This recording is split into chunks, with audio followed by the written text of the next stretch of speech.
So the only thing that's in the, are we in public session now? We are. We are. We've now. We are. We apologize, everybody.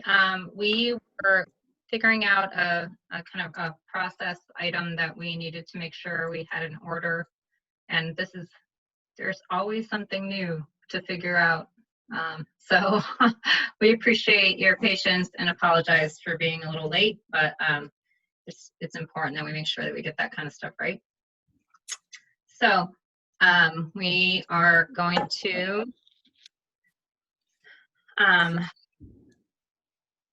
Read the opening. yeah, but it's gone now because I was in doing other things. So I gotta get it.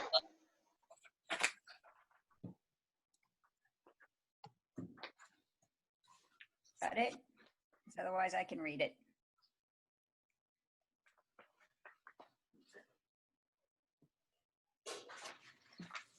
You're just gonna have to wait a minute. I will have it open in a minute.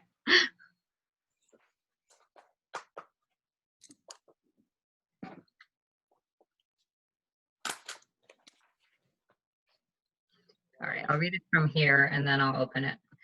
Okay, so pursuant to Governor Baker's executive order dated March 12, 2020, suspending certain provisions of the open meeting law, general law, chapter 38, section 20, the school committee has modified meeting procedures to ensure the safety of all participants. The public will not be allowed to physically access the school committee meeting. Video and audio will be turned off for the public. This meeting will be held via a virtual meeting via the internet using Zoom technology. All members of the public are invited to join the meeting virtually, either by community, internet, or phone, and that information is in the posted agenda. We are accepting citizens' comments by email only. Those can go to the chair at bhoolihan@maynard.k12.ma.us. You must state in the subject line citizens' comments to be read, and it should be emailed before 7:15 or the time that the agenda item takes place, citizens' comments. Citizens' comments will be read out loud by the chair and will also be memorialized within public records and meeting minutes. Attached, please see the attached, it's actually citizens' comment guidelines for full details so you can understand the guidelines we've created to help that go smoothly and make sure that we're able to hear everyone that needs to be heard. They're asked to be heard.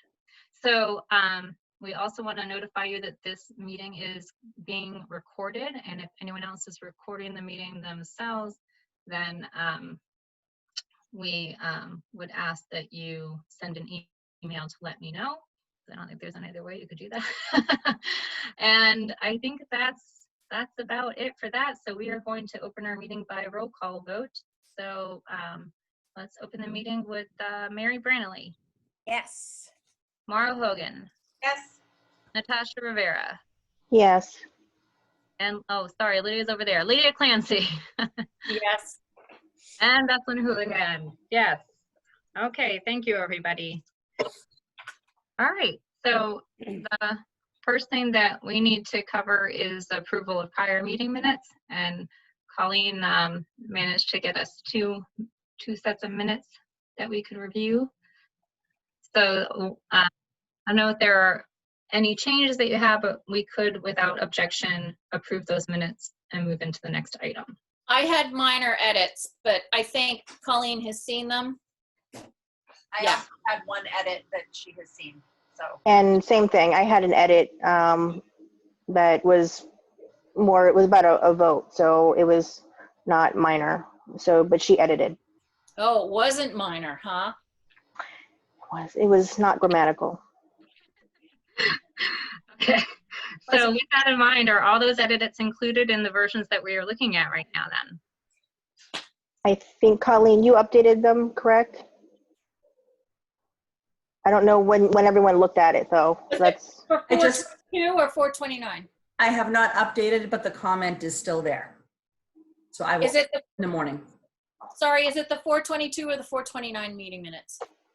429 is the one that I had an issue with. And it was honestly, it's so minor, but it's adjourning. It said that I voted no, that we didn't want to adjourn. So I copied and pasted, so it was my fault. I knew I voted yes, but it just was, yeah. For the record, I voted yes. Okay. All right. why you want to be on record saying yes. Yeah, I was like, what am I, you know, no, I didn't want to adjourn, but anyway. So recognizing that that one substantive change and other minor edits, would we without objection, which would mean we do not need to vote. If we do this without objection, we would just say that we accept the minutes as they are, and with the minor edits already suggested and the one change that Natasha just suggested. If we work with that without objection, we would move on. Objection. Okay, great. So without Yeah. objection, like if you don't say anything else and you don't say, I would like to take a vote and do them, then we move on. Sounds good. Yeah, so Colleen, if you could make sure though, to change that to yay, that would be great. Great. All right, thank you. So we're going to move into my report, chairperson's report. I'll just use this moment. So it's the end of the year. There's just been so much going on. I just have to say, I'm sure that Mary Jane will go into some of this, but it's been awesome to see just the many celebrations that have still been able to happen with everything going on, and just heartening and lifting. And just heard that the graduation for the diploma, receiving the diplomas went really awesome, and just all sorts of things just keep hearing about experiencing. And so I just want to say that as a blanket thank you for everything that everyone's been doing, and everyone in the community, and from the in the schools, and with the families and parents and students. Today is Mara Hogan's last regular school committee meeting, and I want to say that up front. It is also our interim superintendent, Mary Jane Rigson's last regular school committee meeting. So we will have some words later for you, but for now, please just know that we wanted to recognize that at the start of the meeting, and that we will miss you. So we just had town meeting on June 13th, and that went very smoothly as a social distancing event in cars. It was very impressive, and I know a lot of people spoke about how well, even I think the organizers were surprised how smoothly it all went. And we were able to get the budget as it stood at that point in time was passed, and then the other thing relating to the school's Green Meadow roof, a portion of that has been allocated, and the rest we have the upcoming town election on June 23rd, and that's where a vote will need to be done to be able to allocate the funding through debt exclusion. So that is well, once that happens, once that vote happens, then we'll know where we stand for being able to replace the pre-K and K sections of the roof to be able to occupy that building safely in the fall. We are also saying goodbye to our student reps, because they are graduating, and so we have Patrick O'Neill and Talal Siddiqui. They did an excellent job. They played double duty with recording the meetings when we were in person, and then taking turns and sharing out, and really dealing with some longer meetings along the way, and always with such enthusiasm and respect and reflection, and sharing their own feedback along the way as well for things that matter to them, and we're very grateful for that. We will be welcoming our incoming superintendent, Brian. He is actually, I don't know if he's going to be on later. He wasn't able to be on right now. So we're very excited to have him coming in. And there's a lot on this agenda, so I want to keep us moving. And as you'll see, there's a lot of things that we would like to cover tonight. And so I'm going to hand it over to Mary Jane. Okay, I don't know if you want to put the other thing on the agenda before I get started, Bethlyn. Oh, yeah, I'm sorry. I just have to say, I have like 2 brain cells left right now. And you may have noticed even before this, like sometimes I just get nervous. I'm trying to pay attention to this, so forgive me. So we have a packed agenda, but I would like to suggest we have a new business manager who has a contract that has been signed after we have been able to look over it as well. Wayne White is with us. We're very glad that he's with us. We had meant to have on the agenda item tonight to be able to review and discuss and vote our vote for his appointment. Why is it's not appointment? His employment. His what would be putting him into place, the position. But that ended up not making it onto this what is a packed agenda. So we can, if we so choose, as a committee, we can vote to have that here so there's no further delay. So we can vote to have by thanks to Colleen, who made sure to look up the open meeting laws for us. We can add agenda items, and we would do that by a roll call vote, and it's a 2/3 vote. So we could do that now, and I would entertain a motion if someone wanted to make a motion. I make a motion that we discuss the contract and Wayne White's impending employment with us. I'll second. Any discussion? If Colleen can cite for the record what she found in the Roberts rules for that, so we can have that noted.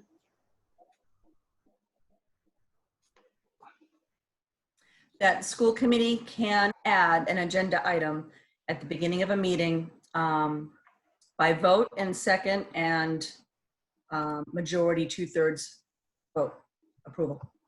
Thank you. All right, anything else? Okay, so roll call vote, Lydia Clancy, Yay. Mary Brandley, Yes. Mara Hogan, Yes. Natasha Rivera, Yes. Bethlyn Houlihan, yes. So I think we could add that, we didn't say where to add that agenda item, so without objection, I would suggest that we add it after Indigenous Peoples Day, which is item number 6. Hold on. Oh, go back. I'm open to, I just lost the agenda. Oh, crud. I don't know how long we want to keep Wayne here, so if we can do it know. earlier, I would appreciate that. Yeah. Do we want to add it after the superintendent's report, maybe? I think that would be a good idea. Better Yeah. than you. Yeah. I mean, Wayne, you're welcome to stay and hang out with us for the rest of the evening. There's no problem if you want. I don't know, if you have anything more pressing to do with your time tonight, but we got some good meetings, Wayne. I think you should stay. No, just okay, so we will move it there, which is to after the interim superintendent's report. So thank you. So that will be moved to item number 5 before citizens' comments. Great. Go ahead, you may go, Mary Jane. Thank you. Okay, and I didn't want to keep too much on my agenda because it is a packed agenda and I don't want us to belabor, but let us be known that it has been an incredibly busy last 12 weeks and the school year is now officially closed. It has been quite a year, starting with the EEE in September, and then the pandemic in the fall, in the spring. It's certainly been quite a year, and it's been my pleasure to be here. So I just wanted to let you know. So I appreciate that. The high school had a virtual awards ceremony. It was beautifully done. Hannah Fulham did an incredible job doing the virtual awards ceremony. Students were presented awards by their staff. Each staff member who presented awards got a minute and a half to speak. So they were able to virtually award awards to students. So on Saturday, June 13th, Maynard High School graduated 89 students, and it was an incredible ceremony. Rita Murphy and Chuck Karajanis did an incredible job. I just lost my train of thought here. Then we had a great nursery. I can't think of the name of the nursery. I had it in my notes, and I can't find them. Was it garden? Time in the garden. Yes, Yeah. Time in the Garden. Time in the Garden. Yeah, okay, there it is. Sorry, so I lost my there. Okay. So yes, they donated lots of plants so that we could make our presentation look beautifully. The students drove up to their car in groups of 10. They started at 9:30, 10:30, 9:30, 11, and 12. Students came up in groups of 10. They came out of their car, walked up with their parents. Students got their diploma on a table that was brought over, and then they went over to kind of an arboretum type area. That's time on Garden had presented, and they took a picture and then they went back to their car. They lined back up and they paraded out, and then the next group came in. It was very, very well done. To be honest with you, I thought it was very personal. The students' names were announced. It was a great, great opportunity for the students, and I look forward to it. But again, there will be some other type of ceremony on July 24th, and that information will be forthcoming. If we can get into what we have right now is the schedule for phase 3. Hopefully we'll be in phase 3 by then, and have a different way to celebrate on the 24th. Few retirements this year. Mary Beth Wallace, she was a Green Meadow kindergarten teacher for 14 years. She is retiring this year. So we're going to thank her very much for her service. Vicki Brown Stevens, she has been a Fowler para for the past 14 years. Nancy Griffith was at Fowler as a grade 8 science teacher. Trista Mars, 27 years. She was the Maynard High School PE teacher. Incredible time in Maynard.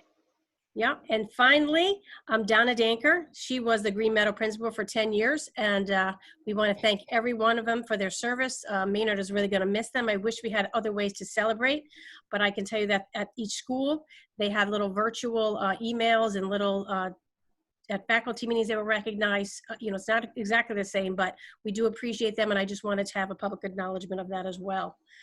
I'd also like to thank the following people for their service this year. Tim McGillicuddy, he has done an incredible job at Green Meadow. I appreciate everything that he's done. He's done an incredible job really keeping the staff grounded, and he's been a great addition with Donna. They were a great team. He's very nice gentleman, loved the students, really spent a lot of time at the school and really got involved and became a part of the fixtures. He was an incredible addition and a great advocate for Green Meadow, so they're very lucky to have him. So I want to thank Tim. I'd like to thank Irene Houle. She is our interim business manager, and she will be leaving on the 30th of June, and she's done an incredible job. Irene has really stepped up to the plate with the CARES Act and establishing relationships with Chief Stowers.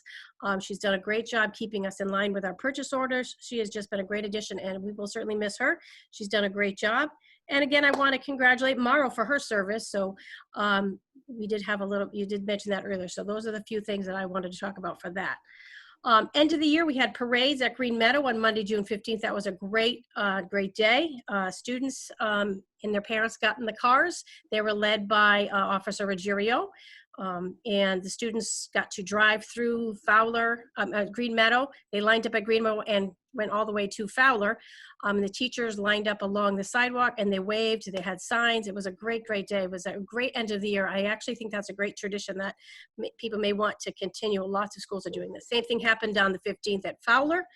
Same thing, great idea. A little bit of back jam at Fowler because everybody was getting stuck going around the corner. But it was fun, and the teachers got to talk to the students a little bit while they were waiting in line. So that was great. And it was just a great year, a great send-off. And right now we're in a holding pattern, wait to see what happens. That's all I have. I didn't want to make a big report, but that's what we have. Okay. Thank you. Lots doing. So I am going to move into what our amended agenda to item number 5, which will be review contract and vote on Wayne White. And Mary Jane, do you want to take Introduce over? him? I can certainly introduce him. Sure. Wayne White has been chosen as the business manager. He'll begin his service here on July 1st. A little bit about Mr. White. He has served as the Director of Finance for the Randolph Public Schools from August 2018 to December 2019. He also served as the business manager for the Shore Educational Collaborative for just over 3 years and as the interim business manager for Swampscott Public Schools. Prior to his work experience as a business manager, he had another profession. He was a senior manager from the United States Military Academy. He was a senior manager, sales director and marketing manager.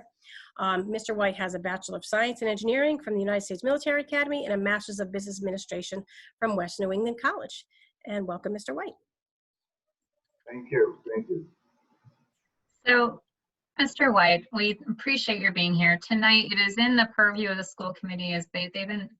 Some guidelines have been updated within the last few years, and one of those is that it's in the purview of the school committee to to approve the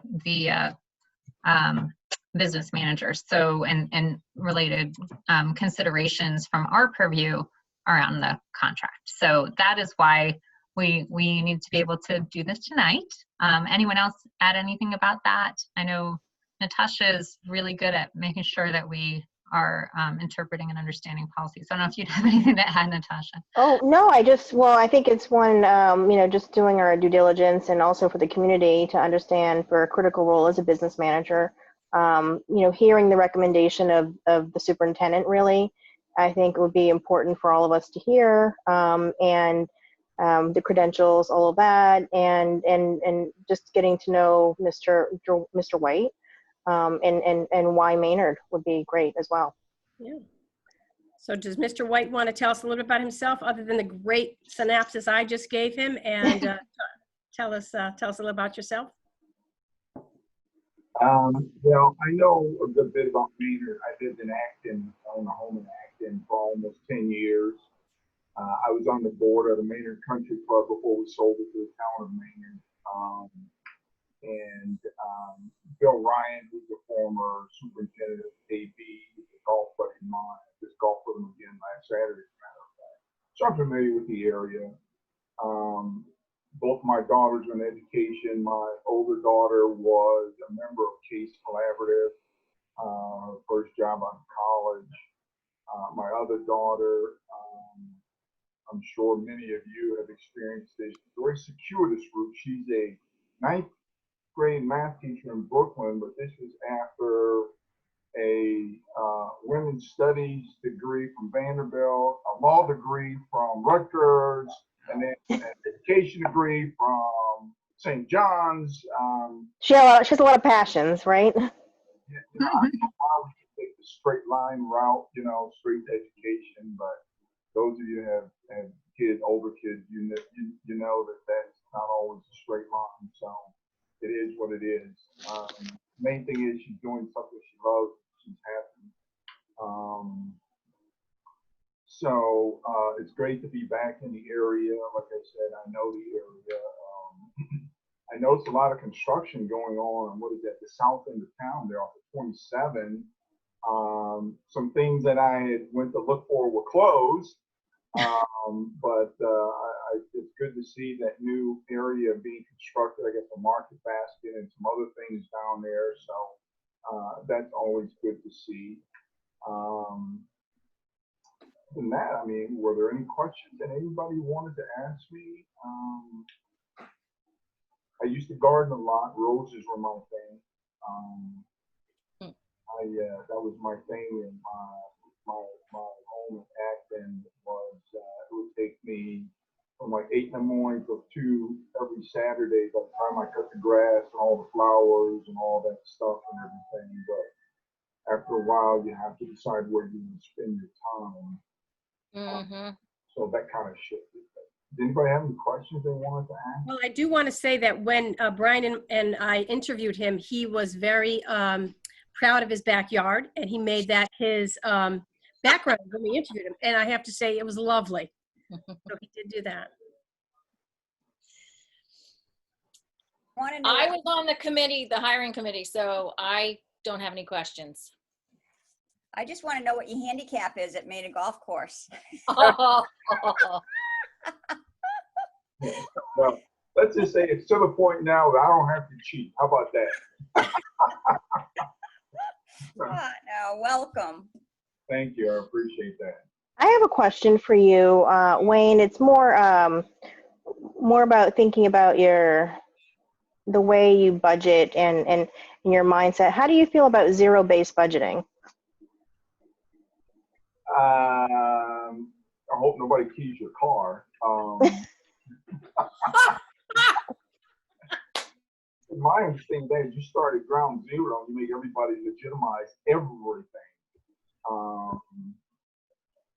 I mean, that's something that a conversation between the school committee, the superintendent, and maybe a couple other folks on, which way you want to go.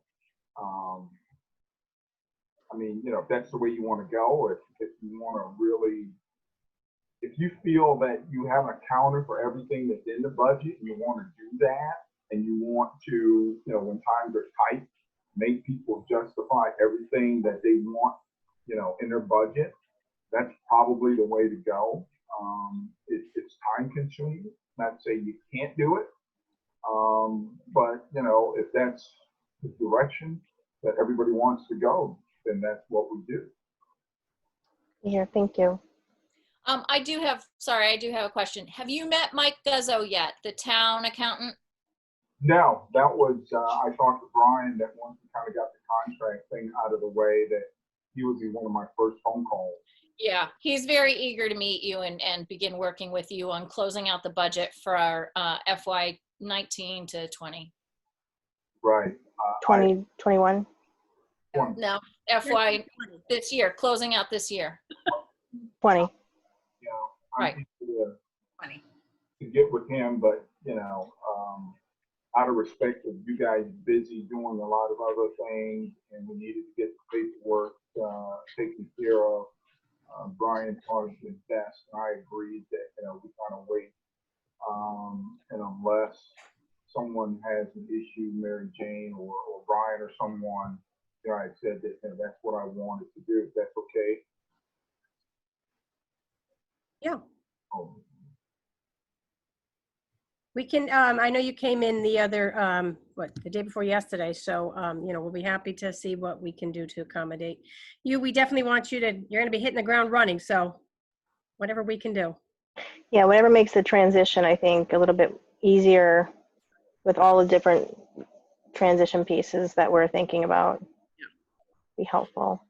Yeah, well, I'll talk with Irene and see what we can work out, so we'll see what we can do.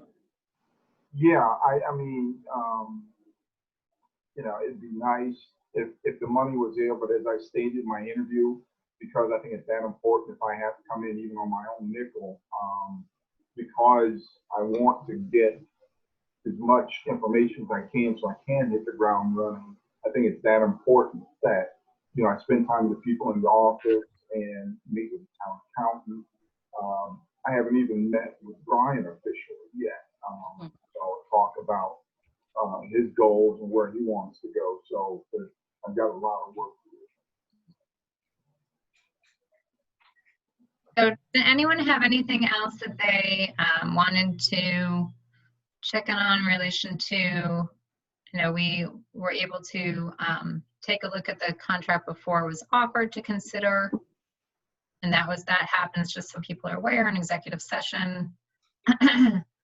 Because you're trying to ensure that you're not,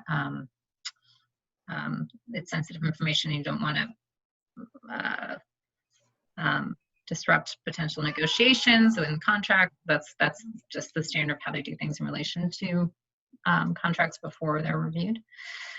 So we've had that chance. Is there anything else you wanted to ask about? I know Mary Jane did provide updates on any of the changes and there sounded like there was nothing substantive from what we saw before. And we appreciate your Wayne patience in allowing us to be able to make sure we had the opportunity to do that while we're at this very unusual moment in our human history here. So anything else you want to ask or know, or go ahead, Mary.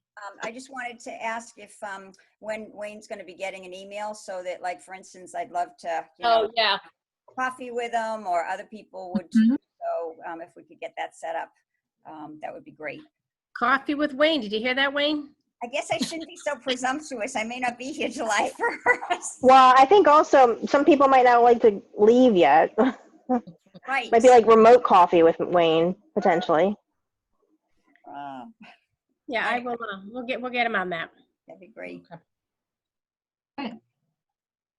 We're all excited to be able to have you on board, and obviously based on Mary Jane's recommendation and having a school committee member on the hiring review committee. Very appreciative of that work, Lydia. Thank you. Anything else? And then otherwise I'd also entertain a motion. I'll make a motion that we approve the contract for the appointment of Wayne White to a business manager for Maynard Public Schools, beginning July 1st for 3 years. I second. Any other discussion? The only thing I think, and I think this kind of came up through our procedural relearning, was I think at some point in 3 years, Wayne, just for you, this will have to come up before the school committee again to renew, based on guidance we got from legal. That seems to be one of the processes. So just the renewal piece for the business manager goes through the school committee as well. So just for your awareness, when that down the road. So just for the record, that's the case in most districts. And, Yes. when the attorney sent back some of the responses, I looked up the law, and I think her answer was erroneous in that I said something to the effect that the school committee, in terms of hiring, and she said the school committee had no standing, which, as you know, and I know, is not true. So I'm quite familiar with, the superintendent recommends, the school committee appoints. So the same thing in terms of extensions and all that. So I'm used to that procedure. So for me, that's Good. Well, I know we'll see a lot of you before 3 years down the road, but I love that you are. That's totally my jam too. Getting into the nitty gritty of compliance and legislation. So you're speaking my songs right there. good. So again, I want to thank you. I'm happy to be a part of the district and be back in the greater Maynard area. I think it's a great area. Like I said, lived there for almost 10 years, made a lot of friends, glad to be back. And I look forward to working with all of you. I guess, well, I'm assuming you'll all be back. Well, some of you are for election, some of you are leaving. I guess, That's true. I'll, Yeah. Thank whoever you, comes Ian. out on the other end, I look forward to working with you. Thank you. Thank you. So we still need to do our roll Vote. call vote on this. So if we're ready to do that. Lydia Clancy, Yay.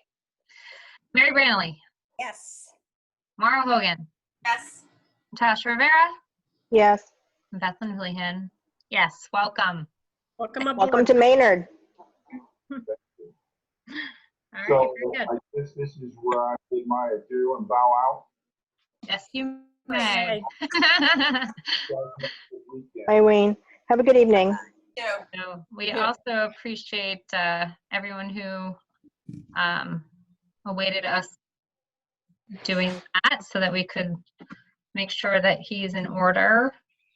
And now we are going to move into citizens' comments. So just as a reminder at the top of citizens' comments that we I read citizens' comments that are emailed to us while we're working in a virtual environment. And for that purpose, right now we have 10 minutes on the clock. I'm just going to say up front that based on the number of citizens' comments I received, everyone did a great job at trying to stick to the word limits so that we can get in everyone's perspective and still move on to what we need to do for the rest of our business tonight. But it's very important for people to be heard, but everyone did a great job. So I think I want to say 9 right now. Some more came in. So I've been keeping track of them, but if people, what we'll do is we ask, you'll see that they're attached to the agenda are guidelines for this, and that's what we follow. So I'm going to move into that portion, and I just need to open where I have these, and I am going to keep track of the time here so that I'm keeping myself on appropriately on this. Okay, so I apologize because you're probably going to hear this because it can be kind of jarring. Okay, so the first one that we have here, all right, so here we go. Good morning, my name is Rachel Triba and I live on Dartmouth Court in Maynard. I would like to address the school committee about the issue of changing the October holiday from Columbus Day to Indigenous Peoples Day. I feel that before the 2020 to 21 school year starts, it would be prudent to make this change to the school calendar. As an Italian American, I am standing in solidarity with Indigenous people to celebrate their heritage instead of the harmful and horrific history of Christopher Columbus. I would never choose to associate my Italian pride with this individual. I feel that the school, as an institution of education, should take leadership on this issue. The school committee has made a commitment to anti-racism, and making the change to Indigenous Peoples Day is a concrete action to support this cause. Thank you for taking the time to read my statement.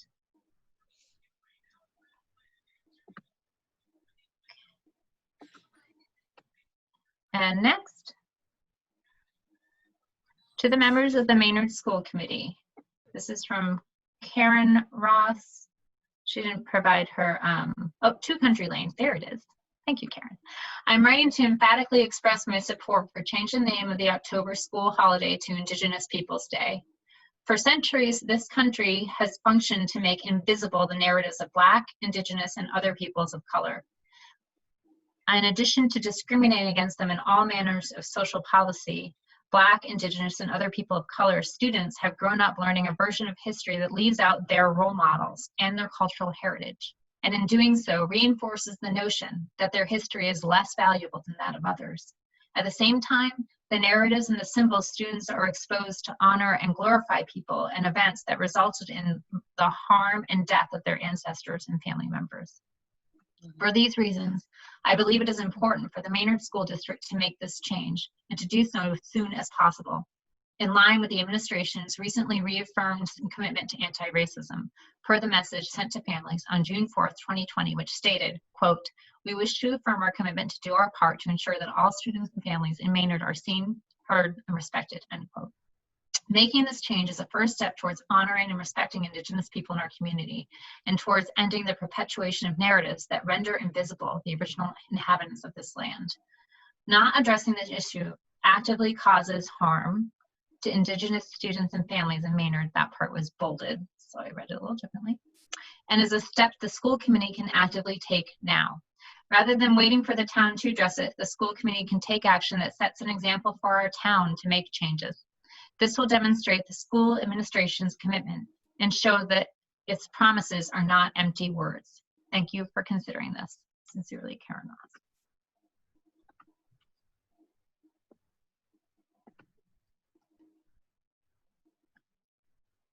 Okay, next, public comment, Courtney Fields Thomas, 2 East Street. To the school committee. If this request to change Columbus Day to Indigenous Peoples Day doesn't feel urgent to you, then you are probably not an Indigenous person. But my hope is that you'd like to identify as an ethical person and committee. If that were to be so, you'd have to consider that not addressing this need to put Indigenous Peoples Day on the calendar causes serious emotional and psychological harm to Indigenous community members and those of us who are aware of their pain. Educators are trauma-informed community leaders. It is their responsibility to turn the tide for the more reactionary, slow-moving political systems of change in town. And on June 4th, the school administration put in writing their commitment to this work. Quote, "We know we have work still to do, and we will continue to strive to make our policies, procedures, and practices ones that affirm the humanity of all members of our community," end quote.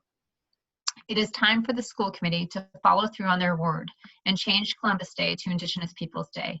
Making the change to simply edit the calendar is a major way to follow through on that promise. It is a low-hanging fruit in the work to affirm the humanity of the Indigenous people in our town, and in one meeting, you could do what's right. For contextual reminder, Columbus's invasion and systemic genocide of the Taino, I apologize if I say it wrong, Taino people resulted in the death of 8 million Taino Native Americans, which relegated them to extinction. This is more than the number of Jews who were killed in the Holocaust. Citation, Columbus's Legacy of Genocide, MIT. You are either working to dissolve a clearly problematic holiday that upholds reminders of a traumatic genocide, or you're supporting its existence. There is no in-between. Social justice work is more than making sure all voices are heard. It's ensuring that the most vulnerable voices are upheld. Do the ethical thing by truly hearing Maynard's Indigenous voices. Make a small change that will verify you're good on your word. Thank you, Courtney. I'm going to move into Ami.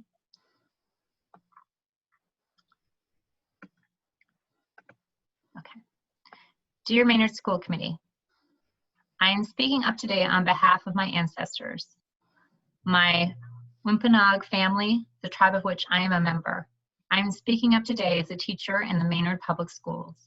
I am speaking up today as a mother of a child in Maynard, but most of all, I am speaking up as a human being. Please change the school calendar to honor all Indigenous peoples rather than the murderer Columbus, for my people, for our children, for all of us. When we lift up those who are most marginalized in our community, we all rise. Sincerely, Ami Ludwell, 3 Glen Drive, Maynard.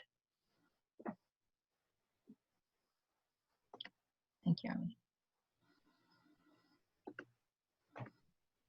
And I apologize if I say people's names wrong too in reading them. So this one is from Alon Peterson, 2 Country Lane, Maynard. Dear members of the Maynard School Committee, my name is Alon Peterson and I just finished 2nd grade at Green Meadow. I think Columbus Day should be called Indigenous Peoples Day because Columbus killed a lot of Indigenous people. Besides, did he discover America if there were Indigenous people there already? He should not be honored if he killed Indigenous people. Thank you for considering this name change. Sincerely, rising 3rd grader, Alon Peterson. Thank you, Alon. In responding to him to let him know I received it, I just gave him a lot of credit for speaking out for what he believed in as a rising 3rd grader. Okay. So this one is from Maggie Margaret Day, 23A Glendale Street. She says, I just want to make sure that I got some of these got sent once or twice, and I want to make sure that I get the right ones in. Yes. Okay.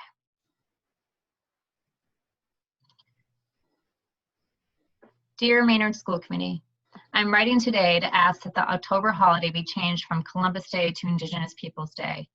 I raised my Lakota daughter in a colonial system far from her ancestral homelands as a single white mother. Although we engaged with the local Indigenous community, she was the only Native American in her school, and for many of her classmates, the only one they ever met. I was working full-time and going to school during her tenure in K through 12, so she had to learn to self-advocate. Although she is from the same band as the well-known Sitting Bull, she does not share his experience. Her nation, frequently known as Sioux, is one that is talked about a lot in American history because by then there was media coverage. Learning about the winning of the West from a white settler's perspective was painful and harmful. Every fall, the trauma was exacerbated by Columbus Day, followed by Halloween, followed by the Thanksgiving fairy tale. She often had to question the history she was being taught by white teachers and educate them. She was frequently othered by students and staff who recognized she wasn't quite white, but didn't know how to label her. She graduated in 2000, and I moved to Maynard. About 5 years ago, she also moved to Maynard. In January 2017, I became a grandmother. Not much has changed.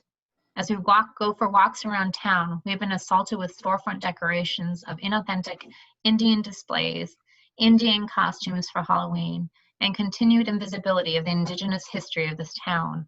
Last year, the kindergarten and elementary libraries still had fictional, in parentheses, books about Columbus.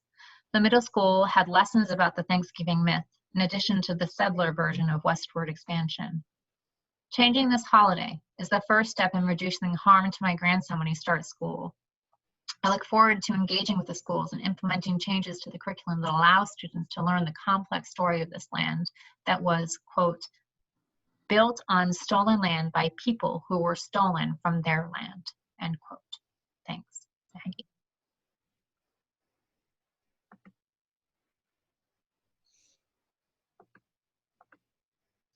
So I don't know if anyone else was keeping track. I think that we're over 10 minutes. I just wanted to say that we still have more unique public comments, and everyone's done such a nice job at trying to keep them succinct as they're sending them. Just really want to respect the and continue on. So I just wanted to mention that while we try to generally have this guideline for citizens' comments of 10 minutes, there are distinctly times when it's important to be able to continue on. So we're going to do that. And the chair has the position to do that, but obviously if anyone had any concerns, I would hear them. But I'm going to continue reading what we have for left. And then I'll also look and see if anything else came in. Yeah, if only one thing, Bethlyn. Colleen, are you able to turn I know people are coming in and leaving the meeting. There's the doorbell. Is that something that can be muted or turned off? I can turn that off. I didn't realize that everybody else heard it. So I didn't hear it. Yeah, I can hear it too. Yeah, it just is coming up during the comments, and I just want to, if we can try to capture them uninterrupted, be helpful. Just so you know, I may not notice that somebody's coming in as well if I'm busy taking notes. Thank you. So if someone is in the waiting room, I might not see them as well.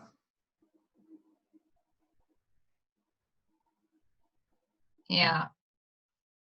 I don't know if there's no one else that's able to control that, right? So if you're taking notes. Do you want to add me as a co-host? I can try to keep an eye on it, so you're not multitasking. I can definitely do that. Whatever's easier. Yep. Very good. And have you all been able to hear what I have been reading? Yeah. Yes. Okay, very good. Okay, so move on to the next one. This one is from Nicole Day. Dear Maynard School Committee, having Columbus Day on the school calendar combined with a lack of representation and inaccurate information about Native people in the classroom is extremely harmful and furthers the issues of invisibility and erasure that Indigenous people have faced for centuries. It is the reason that I, a member of the Lakota Nation, was told by a classmate as early as first grade that they thought Native Americans were extinct. It is why I spent my entire K-12 experience teaching my teachers and educating my peers. It is why my high school swim team dressed as cowboys and Indians for Spirit Day, despite my explanation of why this was inappropriate and insensitive. And this is why changing the second Monday in October to Indigenous Peoples Day is long overdue. I want a better experience for my son than the one I had. I'm not naive enough to think that changing the school calendar will fix the deep-rooted systemic issues within our school systems, but at least it would start the conversation. I believe you all know better, so now is the time to do better. Thank you. And Nicole Day is at 23 Glendale Street in Maynard.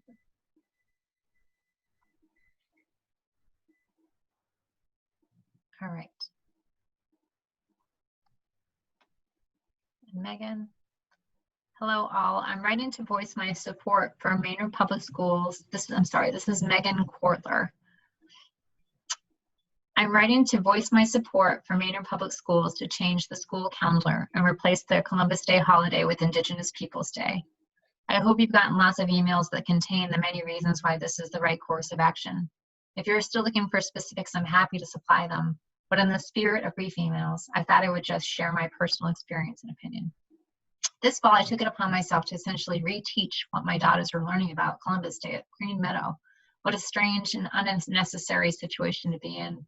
I want to partner and supplement the curriculum they are learning, the messages they are getting, not directly contradicting. Each subject that is taught evolves as research and awareness develops. We don't teach math, science, technology, etc. with the same curriculum that was developed 50+ years ago. Just think how medical advice continues to change in just the past 20 years as more research is done. Why is historical curriculum, parentheses, and school holidays reinforcing that curriculum, and parentheses, not subject to the same type of re-examination? If we have a chance to teach our future generation about the immense damage and destruction colonialism caused to our Indigenous community, we could also prevent this type of behavior in the future. History is complex, and to teach it from an either-or narrative is not sufficient. Our kids are fully capable of understanding complexities and nuance. I imagine this shift could be difficult for those parents who haven't researched this topic and are not familiar with the details. What a wonderful way to show our children the importance of being lifelong learners than to admit we, in parentheses, parents, are willing to learn something new right alongside with them. Be well, Megan Portler. I do have one more. It's a repeat from a repeat person, but related to a different agenda item. So I thought that I would grant permission for her additional comments from Ami Ledwell. And she says, and she was very gracious in saying if there's time and you would grant permission, which I do appreciate her considering that. But anti-racism is not just important for those who are most negatively impacted by racist systems and personal racism, i.e. Black, Indigenous, and other people of color. We want to model anti-racism for our children and our community as a way to heal ourselves. Everyone in the community suffers when some of us suffer. We must find as many ways as possible to name the racism in our history, in our school curriculum, and in our community. Racism poisons the water we all swim in, and the only antidote is to actively teach an anti-racist curriculum to our children and ourselves. Thank you. Ami also indicates she is an art educator in her signature. So I covered all the ones that I had received, and let me just go back because, yeah. So that's citizens' comments. So we are at the end of that. And we'll move then into our next agenda item, which is Indigenous Peoples Day in lieu of Christopher Columbus Day. We have 15 minutes for this topic. It's obviously a very big topic, and as we just heard, there are many people who have voiced their support for changing Christopher Columbus Day to Indigenous Peoples Day. Also want to note that we ended up receiving to the school committee maybe 40 emails in support. There were quite a bunch. So I wanted to mention that. And we discussed this topic, and then we could vote on it tonight. Luz, Lydia? Bethlyn, did you want to read the statement from Mara? Yeah, from Mara. Yeah, let me do that first. Thank you. Or do you want me to read it if you're... Yeah, if you have it right there, that would be great. I did give you... I know it was a lot of reading tonight. Yeah. Okay. So this is a statement that we received from the Indigenous Peoples Task Force, which is part of MARA, and via Heather O'Brien, who has been liaison with us. So it opens... MARA is the Maynard Anti-Racism Alliance, just Thank you. so short people understand. Yeah, thank you. We acknowledge that most of us are joining this meeting today from homes that are on the occupied territory of the Nipmuc people, and my apologies for not pronouncing correctly. We acknowledge the painful history of enslavement, genocide, and forced removal of the Nipmuc from this territory. The Maynard Anti-Racism Alliance unequivocally supports changing the second Monday in October to Indigenous Peoples Day on the Maynard school calendar. This is an issue we have responded to based on the request of local Indigenous community members and their families, all of whom have shared their extreme distress and sadness at the Maynard Public Schools the Maynard Public Schools continue to celebrate Columbus Day. Accurate historical records show that Columbus committed brutal atrocities against the Indigenous people he encountered, including rape, theft, enslavement, mutilation, and mass murder. He is recognized as having initiated the transatlantic slave trade. As the United American Indians of New England assert, America has been celebrating Indigenous genocide for decades, which does damage not only to the native children, but also to non-native children, since they have a false idea that this was empty land discovered by someone. Having a positive day at least once a year for Indigenous people is one move that can be made to begin to affect Indigenous representation and help to remedy some of the harmful effects. Changing the school calendar would be a meaningful symbolic gesture to recognize the pain caused to Indigenous peoples by many years of celebrating Columbus as a hero. It also provides an opportunity for the Maynard Public Schools to implement curriculum changes that celebrate Indigenous people in our nation and in our community.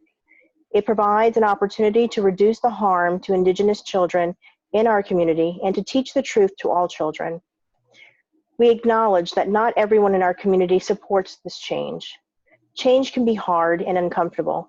At this time in our country, when Black, Indigenous, people of color are suffering deeply, we ask that the school committee courageously use their collective power to raise up the voices of our nation that have been silenced far too long. This is not the time to wait for someone else to take action. The time to act is now. And so that was, thank you for Mara for sending that to us. And there was another statement that in support of Mara that was received separately. Yep, and that's in your folder too. Yep. And so that's from the Massachusetts Center for Native American Awareness. And they provided a statement in support of Mara's position, and we've included that in public record, that we will not be reading that specifically tonight, so that we have, we're sure that we have time to deliberate, and we clearly had a vibrant public comment tonight as well around this. So anything else you'd want to say, Natasha? No, I was just going to, maybe we could make a motion and then we can discuss it through that process. That's a good idea. Okay, so I'll make a motion that the school committee change or acknowledge the Indigenous Peoples Day in lieu of Christopher Columbus Day for Maynard Public Schools going forward, beginning in FY21. I can second. I just want to say, so Lydia got kicked out. She just Oh texted no. me, so she can't, Oh, we she's have to unmute back. her. She's We need back, to but she's Yeah, muted. she's back, Mary, but we need to unmute her. Right. Oh, okay, hold on. I stopped looking at the Zoom thing when I started reading, so I don't know. Yeah, I texted Colleen to let her know, so she let me get back in, but then we had to unmute her. Thank you. Okay. Okay, so should we Can I just say, can we add in perpetuity to that motion? Yeah, I tried to word it in a way that it would be going forward, but in perpetuity going forward. Yep. To amend the motion to reflect that. And then discussion. I think we had a second, right? Mary seconded. Mary seconded. Mary second. Yep, so now we're open to discussion. Mary, did you want to go? That's fine. So I just really appreciate the heartfelt letters that came in, and so many of them. I mean, there were some that were the boilerplate, but there were a lot that were very independently written. An awful lot of thought went into them, different aspects of why it's so important. I especially, obviously, love the letters from the students, from the young students, just blown away by their passion. So I don't know if it's too premature to say it, but I would definitely be in favor of moving forward with this this change and working on the curriculum. I've got a note here as to maybe we can have a subcommittee of the some of the staff to start working on a vertical alteration of our curriculum to make changes. I think we also need to engage a Indigenous network or community or committee that that helps districts develop these curriculum too, so that we do it properly Great idea. and Yeah. cohesively. I also actually want to step back and just also acknowledge what also brought us here, the backstory, aside from just current events. I know that back in January, we had begun conversations with the Indigenous Peoples Task Force. Our superintendent, Mary Jane Rickson, Jennifer Gadet was there. We had student representation. We had building leadership from Fowler and the high school also there. It was a really great conversation there. We had a couple of members for the Indigenous Task Force there. And part of that was really understanding and hearing the students that spoke at that time, that we really felt the student voice was important to bring forward, that it's not a unilateral decision by the school committee based on our feelings alone, although it is within our authority to do so. I think it needs to be recognized that this needs to be a community conversation. And so at that time we had agreed, and there were conversations at actually Maynard High School, their student body government, Patrick, I believe it was February 13th, he presented where they had voted immediately prior to bring the recommendation to the school committee to change the Indigenous peoples to celebrate in lieu of Christopher Columbus.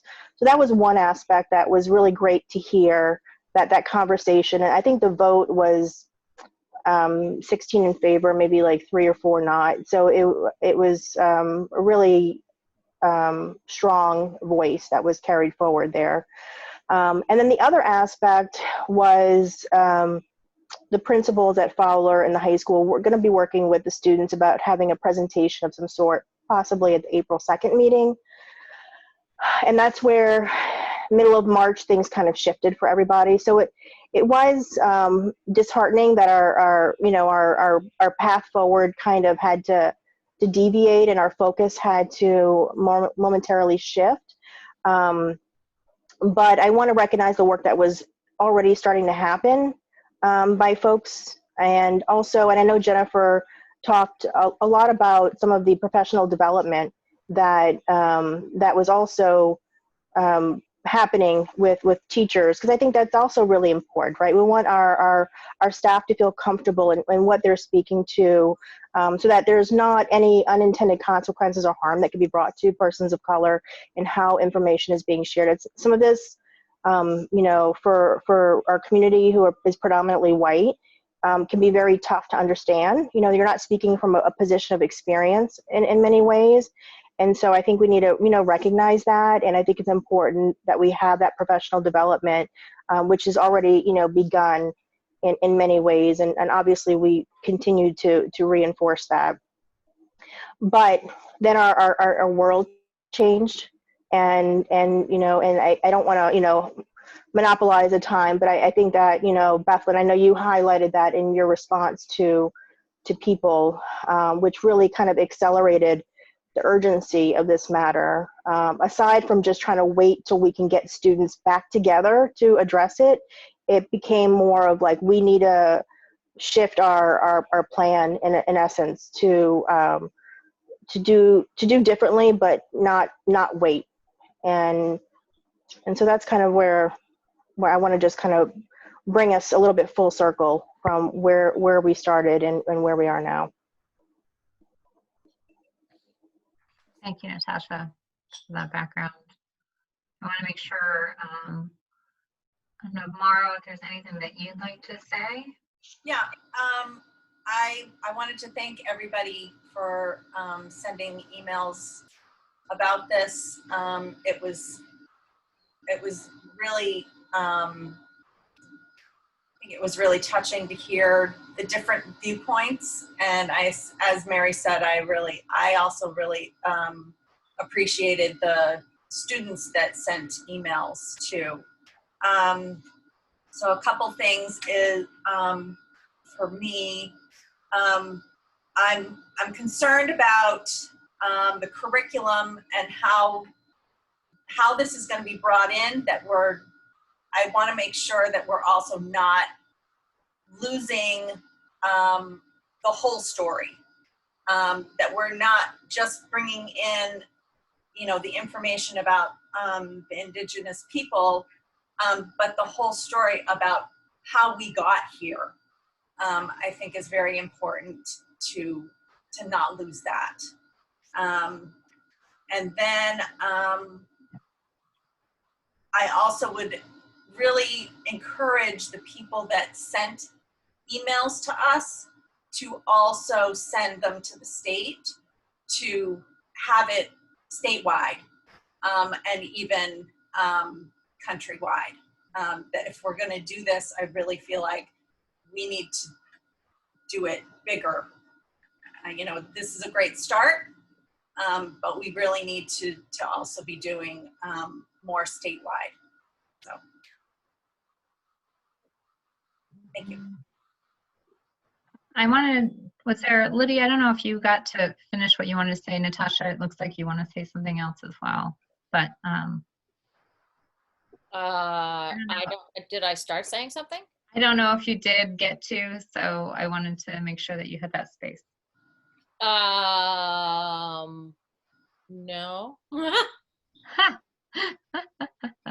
Made the important comment about the perpetuity. Oh, that. Yeah. Yeah. Is there anything else you wanted to say? I feel like this is a good first step. But I agree that the educational aspect of this really has to follow pretty much immediately. We can't keep perpetuating the lies and the myths that have been for so long. And we really need to do a much better job of being honest with ourselves about our history and how this country came to be, or as it is now. Thank you. Natasha, you want to go, and then I have a comment too. So go ahead. Yeah, no, I just also wanted to really thank the community in their outreach and sharing their sentiments on this matter. There was a lot of different takeaways in the feedback. Some of the feedback, well, for one, I truly appreciate the very concise way that our second rising third grader just was like, just do it. If it's wrong, fix it. And I just appreciate, sometimes you learn a lot from kids and they're very clear mindset. They just kind of cut to the point. And I thought that was, sometimes adults need that clarity. If something is right, you do it. I also wanted to highlight, I know there were comments that were, really to the point where if things evolve, when you know better, you need to do better. And I think that the onus is on us to set the example as leaders of our school department, to set the expectation of what we want to hear back and what we expect from our student body, our staff, and all around our administration. And so I think it does start with us, and I think the onus is on us to take that on. And aside from just the symbolic change of the holiday, I think what I want to make sure that we understand is that we're as good as the greatness of our district is, and I know there's quotes on this, and I don't know exactly. I think it's Mahatma Gandhi, but anyway, it's how you treat the weakest in your community is a reflection on your greatness. And I think that the onus is on us to really step outside of our comfort level, to really take action on recognizing that there are people who are feeling harmed by this, and that can't be something that we take lightly. And the onus is on us to take action in any way we can to do better. I had just one comment, and it was actually Ame that did it, that had the quote, because I wrote it down: when we lift up those who are most marginalized in our community, we all rise. I wrote it down because I thought it was quite incredible, and I've forgotten it, but now I've remembered it again. Yeah, exactly. It really cuts to the point of really the core of what we're trying to do better as a community. And I know that there are, I, heard sentiments that maybe the importance of this is there's other things that are more important. I challenge anyone to bring that forward. What is more important? I have yet to hear a public comment that reflects why something would be more important than the harm that a student or a staff or anyone has. So that's it. There are a few things that really resonate with me, and I don't want to draw this out just because, but I think it's too important not to make sure we take the time and all get to say a piece about this. First off, what we were just saying, we're having some conversations at my work, and it just feels like where's the time and the space for all of this and being able to do the reflection and do some of that work. But the thing is that there's never going, unless we make the space, it's just not going to be there. It just doesn't. So to suggest we have to make it important. We have to make it the priority. And that's part of, someone said that they don't, I think it was Nicole said, I don't see that I don't have any idea that this is going to change things just by changing the name of the holiday, but it starts the discussion. And that's the critical and important piece.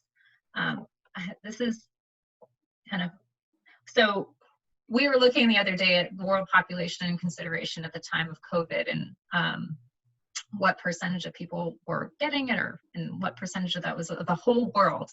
And we realized that up until 200 years ago, there were 1 billion people on this planet. We got to 1 billion. And then within 200 years, we got to 7 billion people. So that is, it just tells me that we're at the point where we truly have to belong to each other, because we're in this space together. And that's a very a pragmatic way to look at it, but it suggests to me, I think that's why we're getting here now as we evolve, as in our shared human history, we evolve and our story shifts and the narrative comes along with us. And I agree with Mauro that we need to preserve that shift over time as we come to know what we did not know or were not able to see, and we're not willing to see. And that's and those positions of power and those power dynamics, and in helping name those and give our students and children tools as they need to move forward and navigate all of this as well. And it's humbling for all of us to do that work and to listen. So I'm grateful for being able to start this conversation and to know that we can continue with the story. I was fully admit I was having a hard time getting through reading some of the comments because it's emotional. So I'm grateful for the conversation. I appreciate there's all different perspectives, but the time is here, and I appreciate it's now. We need to uphold each other. And recognize that the history around the world of conquering, and that's a narrative, and that there are people that everything has a complexity to it that these kids need to be able to hold moving forward in this world.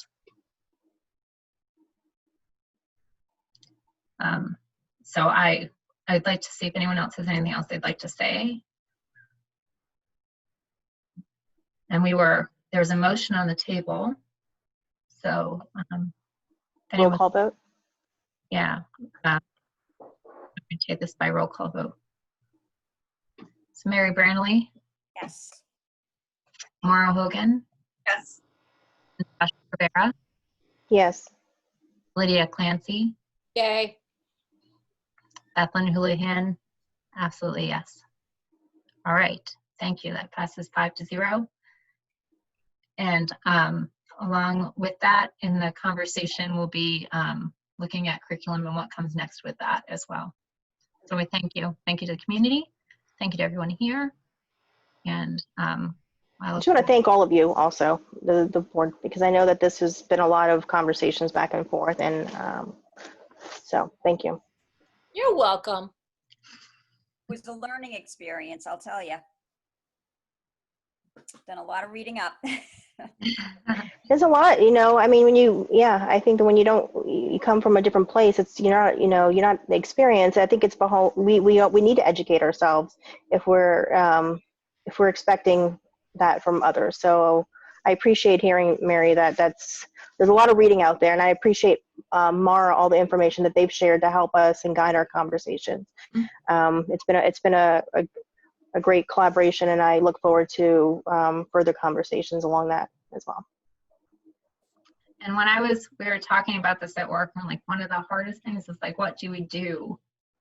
And one of the things that one of my fellow colleagues said was, sometimes it's just about listening. Like that is the thing to do, is finding the right people and listening to what you need to hear.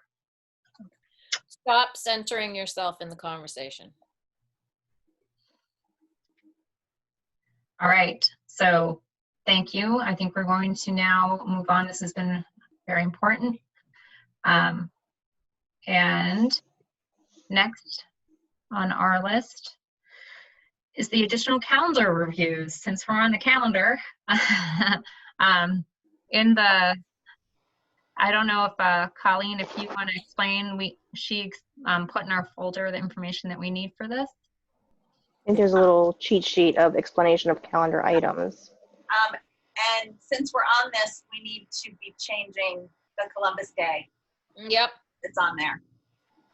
Oh yeah, right. That won't happen until Monday because I don't have the program at home and I'm actually taking tomorrow off. For you. That's all right. Yay, good for you. All right. So, Colleen, do you want to just talk to us, or whoever's the one that would just explain what the deal is? And so these two items are really just procedural. School committee votes each year on the 12-month, by the Secretary's Union contract, they get 14 holidays a year. A lot of those holidays are actual holidays: Christmas, Thanksgiving, Labor Day. Others are 4th of July, which doesn't affect teachers or school. So they get 14 holidays. I broke it down in the folder with what were actual holidays and what were additional, how it fell. the day after, the day before. Right. So it really just mostly affects the non-school year employees.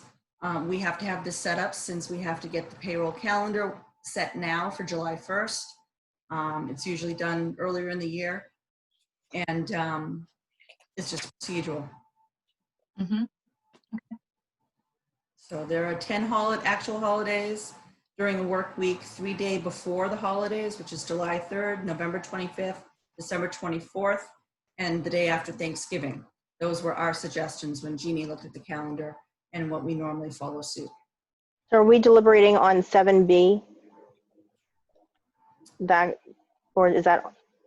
Yeah, 7B is your choice. I submitted a draft calendar for regular school committee meetings based on what you typically do. You do have to pick one date in July and one date in August to put on the regular school committee meeting calendar. That does not mean that you can vote and have additional meetings after that. We just have to post the regular. So 7A is the one that we're. Right, 7A is the holidays. Yeah. Yeah, so I don't know if folks can see that there. I want to make sure that you've got that in the folder so we can see. So the two things that we have before us is the holidays, and then voting for the one date in July and one date in August. And as Colleen said, always being able to add more, but those will be our regular meetings for our policy. Colleen, could you send me the email again? For some reason, I'm not seeing it. I'm sure they're fine because you went by the doodle, right? Oh, dates, yes. Yeah, okay. Did I put that in there? Yeah, so the choices are July 16th, Thursday, or July 30th. Okay. Wait, are we looking at the calendar? Are we doing 7A or 7B? Together. So Both need a vote. So if you wanted to get the holiday bit out of the way, Okay. So So- we could vote them together. We're fine with them. Vote. No, because I think 7A has the amendment we need to reflect the Indigenous Peoples Day. Oh yeah, I see what you're saying. Yep. Yeah, so. Yep. So I'll make a motion that we accept the proposed 12-month employee holiday, except with the edit for Christopher Columbus Day on Monday, October 12th to instead, is that the 12th, right? Yep. Yep, to instead reflect Indigenous Peoples Day. I second. Any discussion? Okay, so we'll do that by roll call vote. Mary Branley, Yes. Mara Hogan, Yes. Natasha Rivera, Yes. Lydia Clancy, Yay. Lynn Houlihan, yes. Okay, great. So then now we'll move into 7B. I'm sorry, yeah, 7B, which is consideration for us of when we will have regular meetings. So one for July, one for August, and you'll see in the, I had it up now.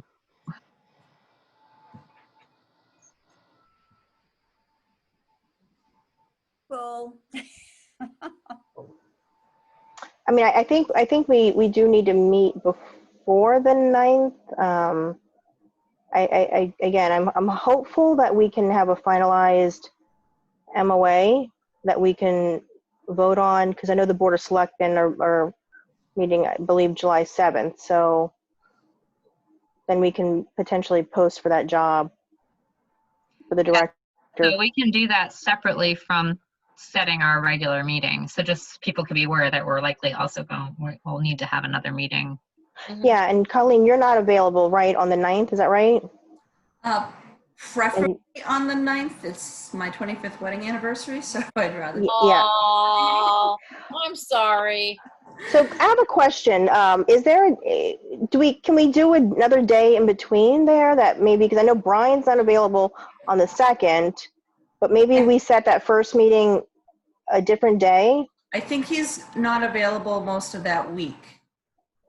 He is actually going away with family or doing something with his family, but we definitely check. Doesn't have to be a Thursday. Yeah, I'm just wondering maybe for that first meeting, maybe we could do it like, I don't know, even the 6th or the same day as the Board of Selectmen, the 7th, you know, just if both of you are available on the 6th or the 7th, maybe that would be. So is what you're hoping, Natasha, is that our July meeting, we could set that early and then have that essentially done. And if we have another meeting that month, we have another meeting. Right. Just that first Yeah. meeting, maybe we can just do it earlier. Mhm. That would be my I don't know, my thought, but I don't know if anyone else feels differently about it. I can do both, either the 6th or the 7th or the 8th. All right, and do we have Brian's availability for the 6th or the 7th, Colleen? Did you have that? I will find out. I've been pretty much in contact with him this week doing things. Okay. So no, oh wait, is he here? I don't know if that's our Not yet. Brian. No. I see a Brian. Oh, is he here? He had his own school committee meeting. Okay. Yeah, his last He's one. coming late.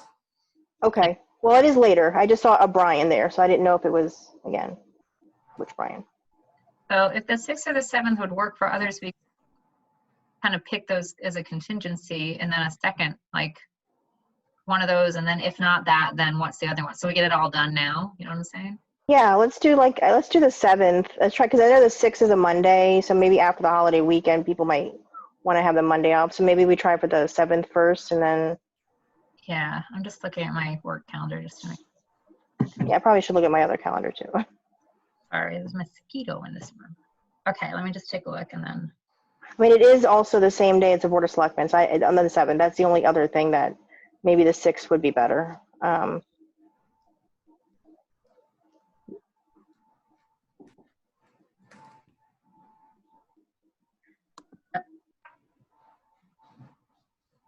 Gotta say, there's, for me, one thing about quarantine that's on the upside is I tend to be pretty available in the evenings. Well, that's what I was saying. The only thing I have on my calendar, camps. Well, that ain't happening. So, Yeah, so I could do the 6th or the 7th, and then we would just, Okay.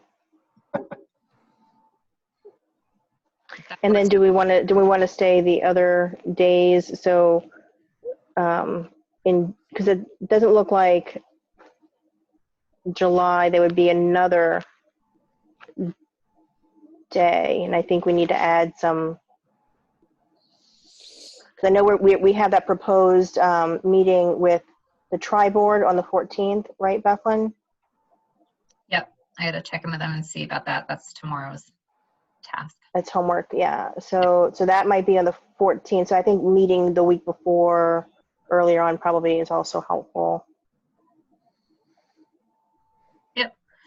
And then we could, as a contingency, if we can't, we could offer another regular meeting on the books just in case, so that we've got those covered, and then do a special meeting. Like, not, we just need a quorum for a regular meeting. So if for some reason people couldn't attend, so say if we needed to.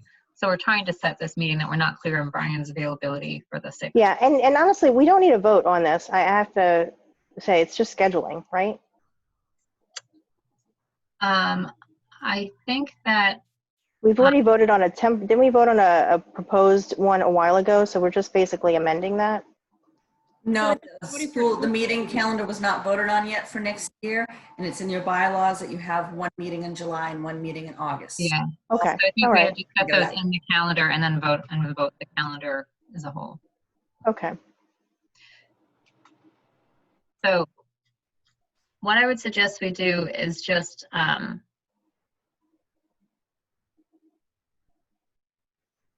pick the have like a contingency in the actual vote so that Colleen can finalize based on Brian. So if we can't clarify him being able to do something before the BOS meeting to get the MOA done, let's do that as our first. So we'd say the 6th for that, for July, and that could be our regular meeting. If for some reason we can't find a regular meeting date that's common there, then we could go with like the 30th for July. For our first meeting in July, you mean? Or our one, we technically only need to put on the calendar one regular meeting. What we're trying to do right now is ensure that we have a regular July meeting on the calendar so we can vote the whole calendar. And then one in August. The one in August is clear because there's only one, August 20th. Yeah, so I think we just need to vote on the first one, which we want to make sure that it's early enough that we can vote on the MOA if we need to. So I I think, think- yes. I thought the MOA was going to be a special meeting that we'd call when we all got our stuff together. This is what I would suggest that we don't know when we can do the MOA one. I think we need to just put some dates in the calendar and go from there. So Yeah. do we want to make a motion to have the meeting on July 6th, our first meeting on July 6th, and with a consideration of if Brian's not available to look at July 7th? if that works for others, I think that's a great way to go. And then the August 20th. So if we vote for those as the populating to finish the calendar, and then we vote on the whole calendar, that's really what the vote will be with those in place. A second? Anyone second? Sure, I'll second it. Discussion. Get her done. I don't think I should be voting. No, you Oh, can- no, go ahead, Mauro. You can vote, you're just not going to be here at the meeting, but you're, No, it just seems weird that I'm not gonna, oh, this doesn't. I know, it affect does seem me. weird. You do whatever you feel like you need to It do. does, it does Alright. seem weird. I feel bad, Marl, I know. You can you still come? Could come to some. Drag her kicking and screaming. She's probably going to block us after June 30th, actually. I'll do a roll call vote. Mary Branley, Yes. Mara Hogan, what would you like to do? I'm going to abstain. Natasha Rivera, Yes. Lydia Clancy, Yay. Bethlehem Houlihan, yay and yes, and whatever will get us to. We're 4 and 1 abstained. All right, so can you just review or remind me, what were the 2 days that we chose? Because I just voted. I wasn't paying attention. Oh, Lydia. The 6th, No, one's the 6th, yep, or okay. the 7th, if that's the backup plan, if And then August is what? the 20th. All right, excellent. Okay, thank you. All right. So now we are going to move into the school committee anti-racism resolution. And Natasha, do you mind being the one to kind of lead us on that? Sure, let me, my computer's not, it's freezing. Crud, it's freezing. Okay, yeah, okay, here we go, got it, I got in. Let me go back in, hold on. Okay, so while I'm reopening all my folders, so there's 2 resolutions, and I'll read the information that was shared by MASC. They sent out to all members June 15th, so really relatively recently. We were already going to be taking up the motion regarding the COVID expenses, and then the other aspect regarding racism was shared, and we thought it prudent to amend our agenda to make sure that we had time to provide space to include that and discuss that as well.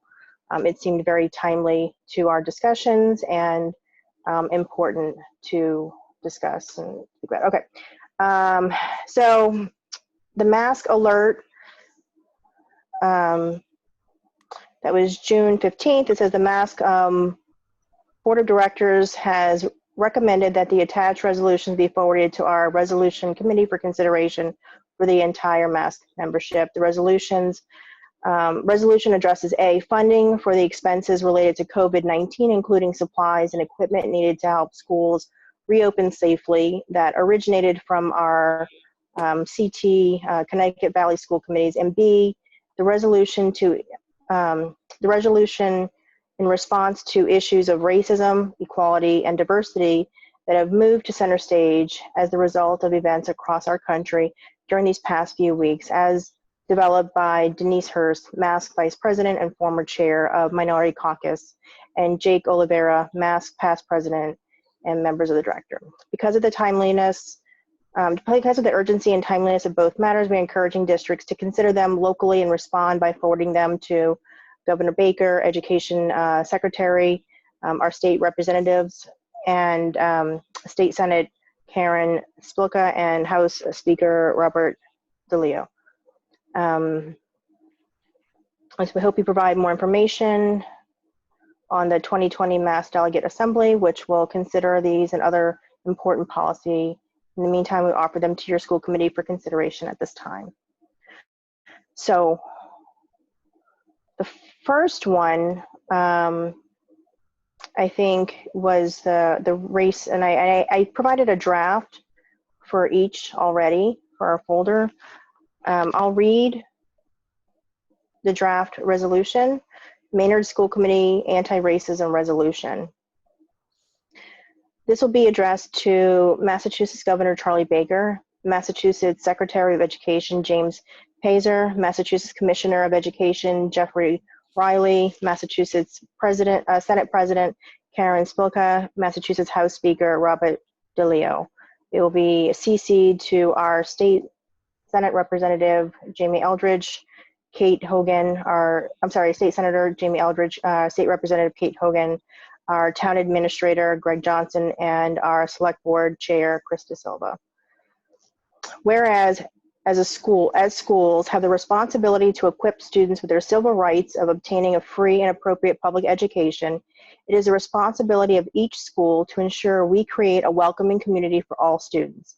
And whereas it is the responsibility that every district provide to all district staff, including school committee members, annual professional development on diversity, equity, and inclusion.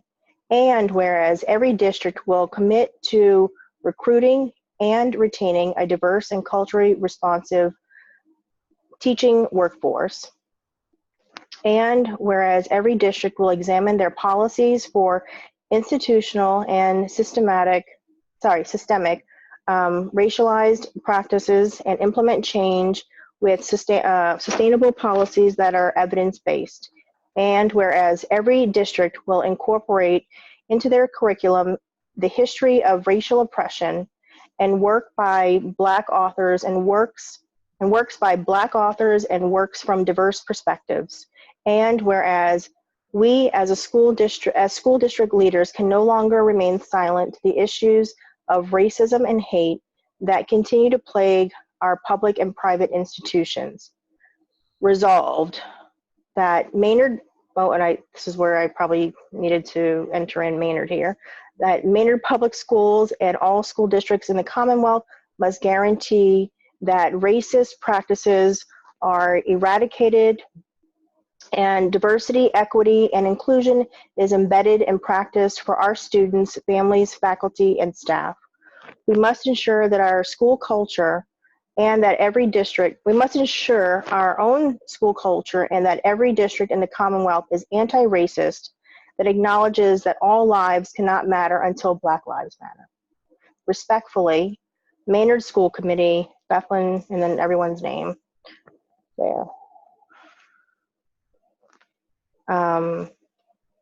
Thank you for that quick edit. And again, this is just a template that they provided. So I did plug in our representatives and our names at the bottom. So I don't know if we want to make a motion to adopt this. Do we need to vote to send it? Yeah, we should vote on it. Okay. Yeah, I think we do need to vote on it because we're all signing it. So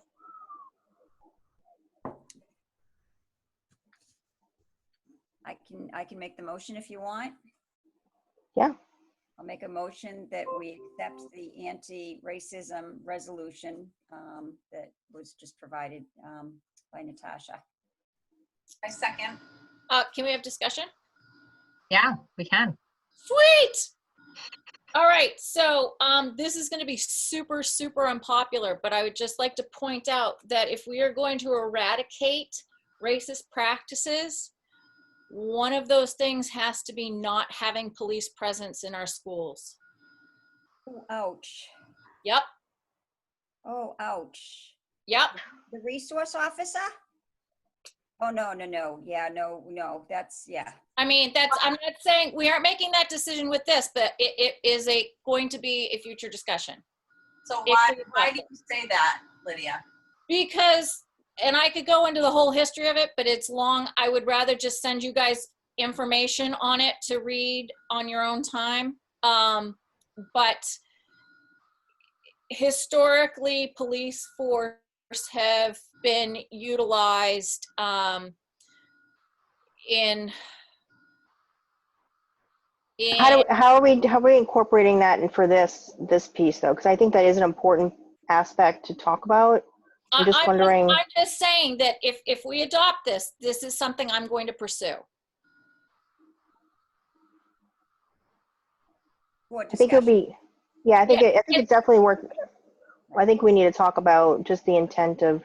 Right. And also, I'm just curious. I know we had some turnover this year, so generally speaking, I'd like to understand the role of the resource officer and what she does in the school. I know there was like at one point, Trista was full time, but then she was promoted, and then promoted.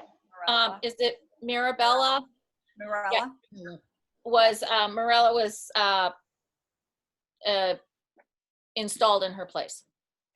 And I will say, and this is nothing personal to do with them. Right.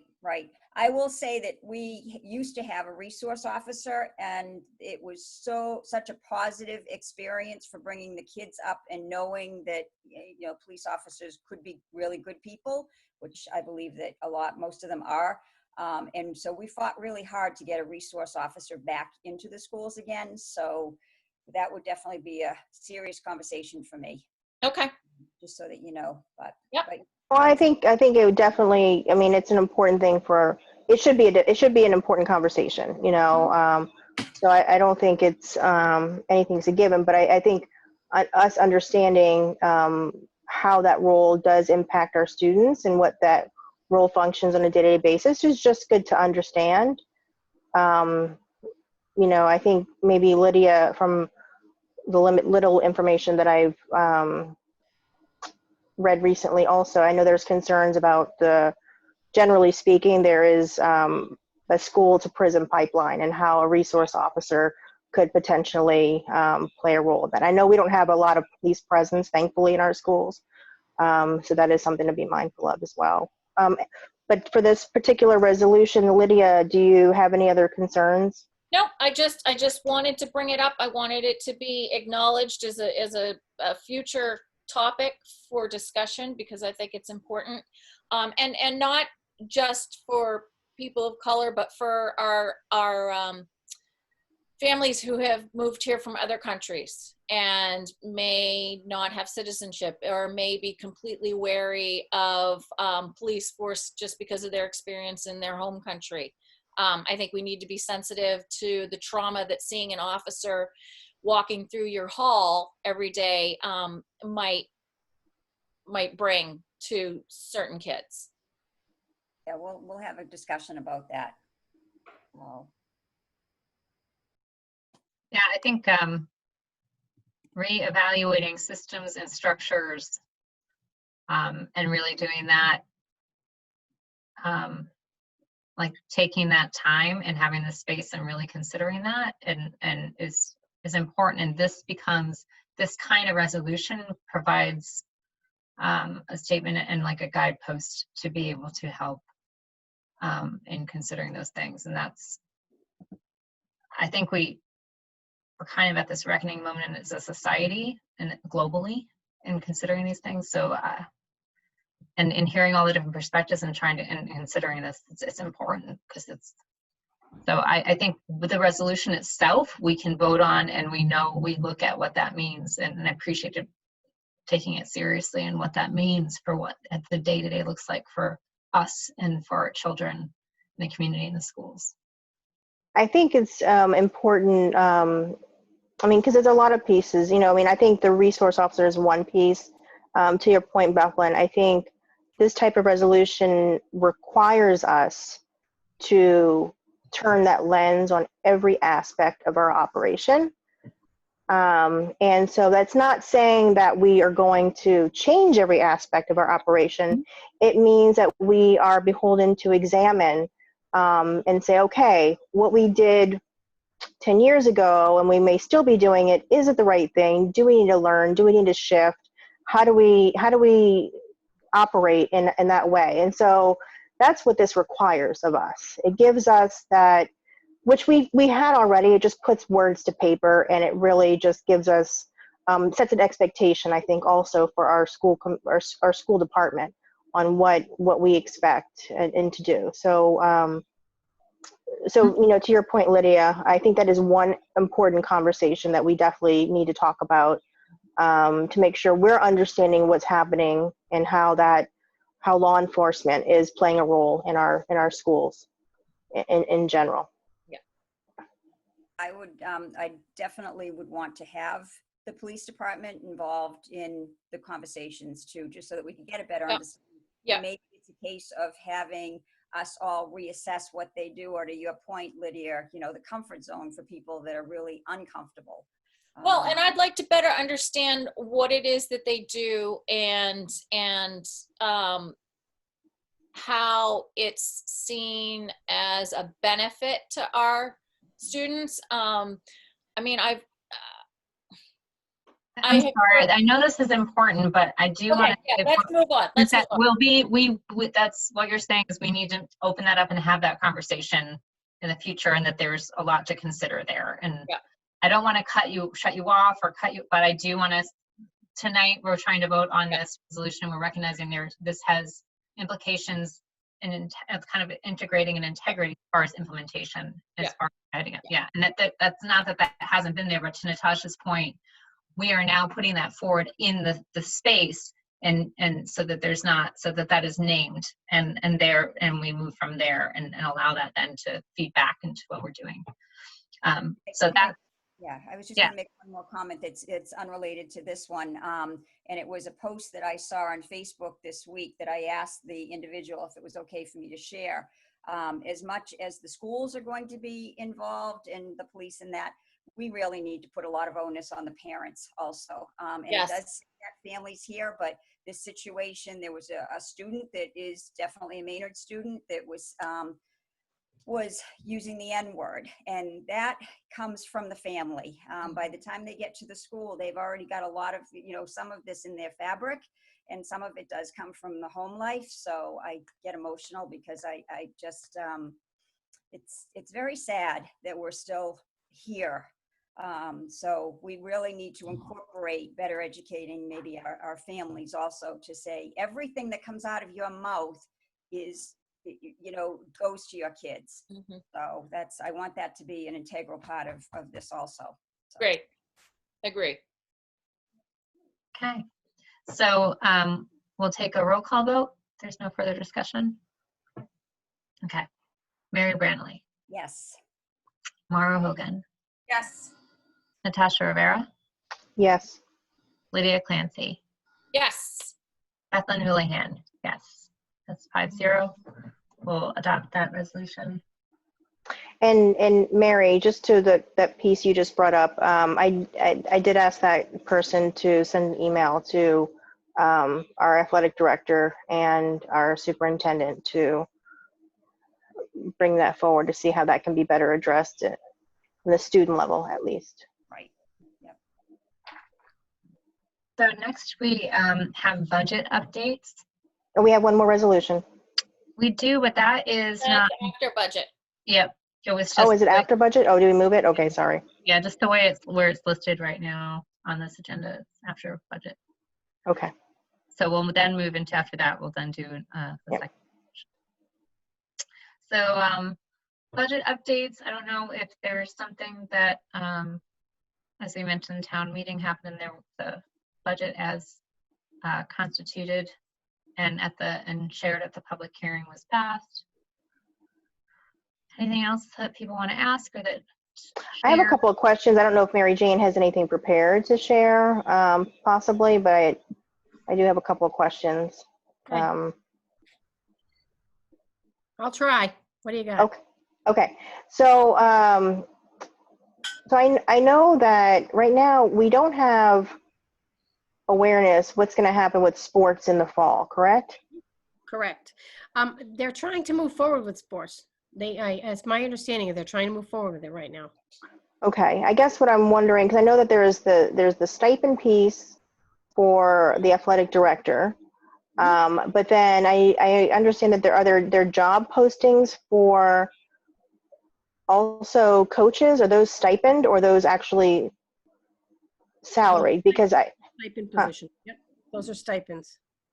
okay, so I know there was one I thought was shared today. Maybe it was, I don't know. Colleen does a great job sharing these. I try to peek.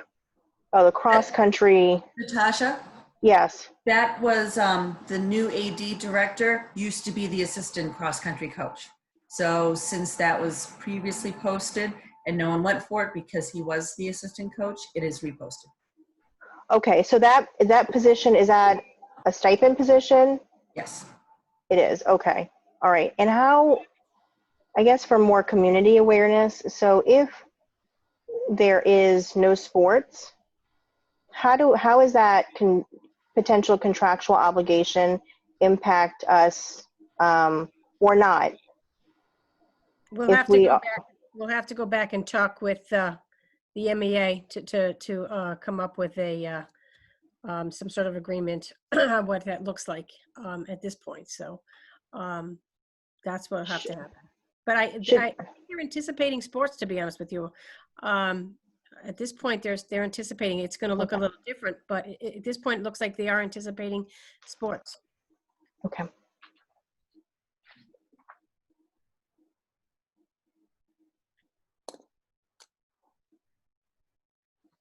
Are you frozen? Do you have something else? No, that was my question. Oh, I'm not frozen. I was waiting. I was just really still. I'm sorry. I was in deep thought. Yeah, again, Pondering. we won't know until we know, but like we didn't pay our spring coaches this year. They didn't, we didn't have a spring season, so we didn't pay them. So, so that will have to be negotiated, with the other ones. And I would imagine we're going to have a lot of guidance on these things as well. So again, this year was a little bit different because all these things came up as they came up, but I'm sure we're going to have more guidance moving forward on what everything should look like. So everything's a little more uniform across the state. I'm hoping. Okay. And I guess one question I want to understand is how are we looking for FY20 closing? I mean, are we like to getting to the penny, or I haven't heard much.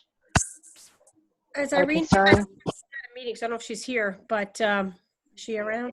Is she here? I haven't seen her. Okay. No. We're in pretty Okay. good. Irene seems to think we're in pretty good shape this year. We are not going to be over budgeted at all. We did, had some savings on utilities and a little bit here and there. So no, we're going to come in good. I can definitely have her put something out. Jennifer, you're there. I'm pretty sure that we had a conversation about 2 weeks ago about that. And some of the supplies we're ordering right now, we're using some of the money we have for the summer program. So that's what we're trying to do. Okay. All right. I unmuted Jennifer because I realized I don't think she could unmute herself, but I don't know if Jennifer, you had anything to add. We don't have anything. I know, as we discussed, we're trying desperately to save every penny we can so that we can roll over as much circuit breaker. And we haven't had any update to indicate that we're deviating from any of the plans that Irene had put forward. Okay. All right. Thank you. And technically, the state was going to potentially come out with guidance on June 30th. Was that the? Well, I thought we were supposed to get it on Monday. Well, we do have a meeting tomorrow, so hopefully we'll have some information. Okay. Okay. I don't know what the information will be. Right. Well, I know that Have a nice summer is what it's going to be. Yeah. I know that Senator Eldridge and Representative Hogan spoke at the Board of Selectmen meeting the other night, and Jamie indicated that there might be preliminary, like a July budget might be forthcoming, or it might be just kind of 1 month at a time. Talking about opening plans. I'm sorry. That's right. Oh, I'm sorry. Yeah. So I was thinking about budget, where how we can small incremental. It's not going to be just like the whole budget for FY. Yeah, I think 21. they're going to release it, as she said, they're going to release it sort of like they're asking some districts to do the 1/12, just in pieces until they can come out with the budget. I don't think the full budget's going to be out until the fall. It's like October is my understanding. Is I know Mike Guzzo had indicated maybe last week, or he would have some preliminary numbers to town administrator for June. Is that something that I guess maybe the budget subcommittee or the tri committee can get a better footing or understanding of that as it evolves? So since we're not going to be meeting again as a board for a while. Lydia and I think we have a budget subcommittee meeting on the 24th of June next We week. hope. We hope. It seems like that. So we'll be able to provide some additional information. Yeah, that'd be great if you need some raw numbers to be like how we totally off the mark or what. I can have Irene get that stuff together. Be great. That'd be good, because then wherever things are at, the status, we could provide then again in early July. And Colleen did let me know that Brian is available July 6th. So Oh, great. we can have our regular meeting for July and July 6th. Yeah, I mean, I as we're talking about reopening plans, and I know Mary Jane, you mentioned this, when we get more guidance with that, obviously those two things are aligned, right? How much money we have to reopen for certain things. And so I imagine over the summer in July, potentially, we might have conversations about little bit deeper with potential unions. And so, Well, I do want to say that we've been having good conversation. Irene has been having great conversation with Chief Stowers, and the town is also going to be getting some funding for the CARES Act. So we're really able to use some of that funding as well. So her and Chief have been working really well on getting this. Actually, Irene, I'm just going to have her come on right now. No, she just said, is the meeting over? I said, no, come on.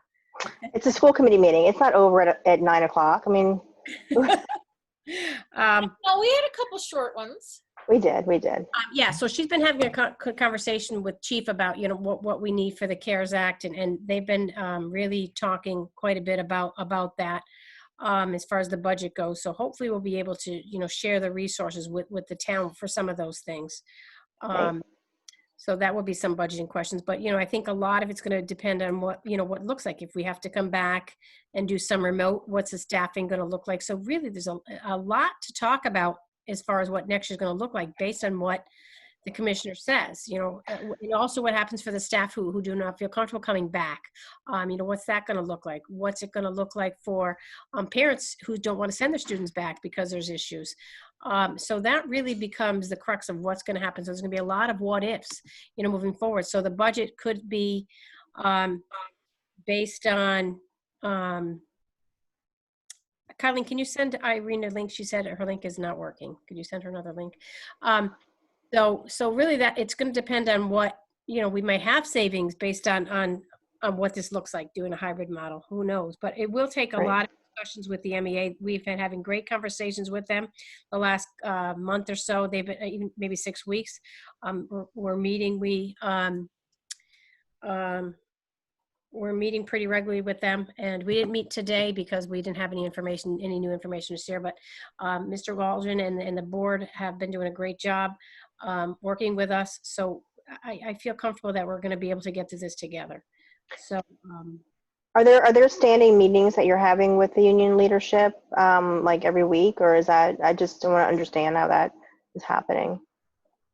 Yeah, we're having standing meetings on Thursdays at 3 o'clock. We're having standing meetings, and I think we've Jennifer, are you there still? Because we did time, so maybe I can have Jennifer talk about how that's going to move forward, because we had some conversations. Do you want to talk a little about how that's moving forward, Jen? Yeah, absolutely. So the reopening committees, we've been meeting regularly with the union, and essentially what we said is, our big next step is once we close down this school year is what happens next year. And we really, at this point, need information from the state. So we're waiting on that. And once we get the information from the state, we will begin again those regular meetings. And we anticipate them being weekly, as needed. I want to echo what Mary Jane said about the collaboration with the association. Some really great meetings, great discussions with a lot of people in the room. So I want to thank the MEA for working with us, and we really are looking forward to continuing that work. I think that we are in a good place to be able to make some decisions once we see what the commissioner has put forward because of the work of the MEA, but then also the reopening committees in the buildings. That once we see what the commissioner has put forward, we think we're in a good place to sort of make a change to whatever those decisions are that we can make as compared to what he's going to tell us we have to do. And then from there, we will be talking with the MEA about any bargaining implications related to that. Okay. We send a sense of urgency to Desi to he has wasted. He has a sense of urgency. What was really helpful on the last call that we had, all of this, I was under the impression that a lot of the decisions around, how we do the hybrid model and so on was based off of what's best academically. And he clarified at the last meeting that he's really waiting he's making these decisions, and his team, it's not just him, on what the medical professionals are saying as we learn about COVID and how to slow the spread of the disease. So he's really waiting on the medical professionals to give him and his team their best idea of what structures will help to keep everyone safe, which I think we can all agree is the most important piece. And as he said, you know, these are medical professionals who are dealing with patients, acute patients currently and in their regular jobs, and then in the after hours are sort of giving their expertise. And so he's hesitant to sort of, you know, push in that capacity. So I think he feels our frustration. He understands that piece, but he really wants to make sure that we are putting people in positions where they're safe going back into the building. So that was really a good lens from the last call we were at. And the other thing that I think is important that he did said, as Mary Jane said the last time, that we should get comfortable with ambiguity. He also said that this will be the first guidance based on what we know now. And I think that is also important for folks to understand that this is the guidance based on what we know now, where the disease is at currently in Massachusetts, and then we can expect that that guidance will change when the situation changes, whether that's in a positive or a negative way. So again, I think folks need to be comfortable with, we need to be able to turn on the drop of a hat. I'm very proud of our teams for doing the work that they've done so that we can be ready to do that. Great. And Irene is back, so I don't know if you want to ask her about that question, Natasha, about how do we look at the end of the year? Yeah. Yeah. So, Irene, how are we looking at the end of the year?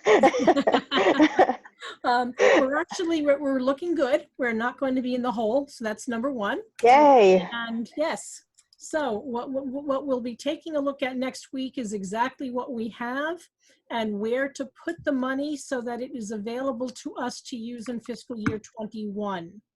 And the way that we do that most likely is by prepaying some of the out-of-district tuitions. You're allowed to pay up to 3 months worth of tuitions for out-of-district placements.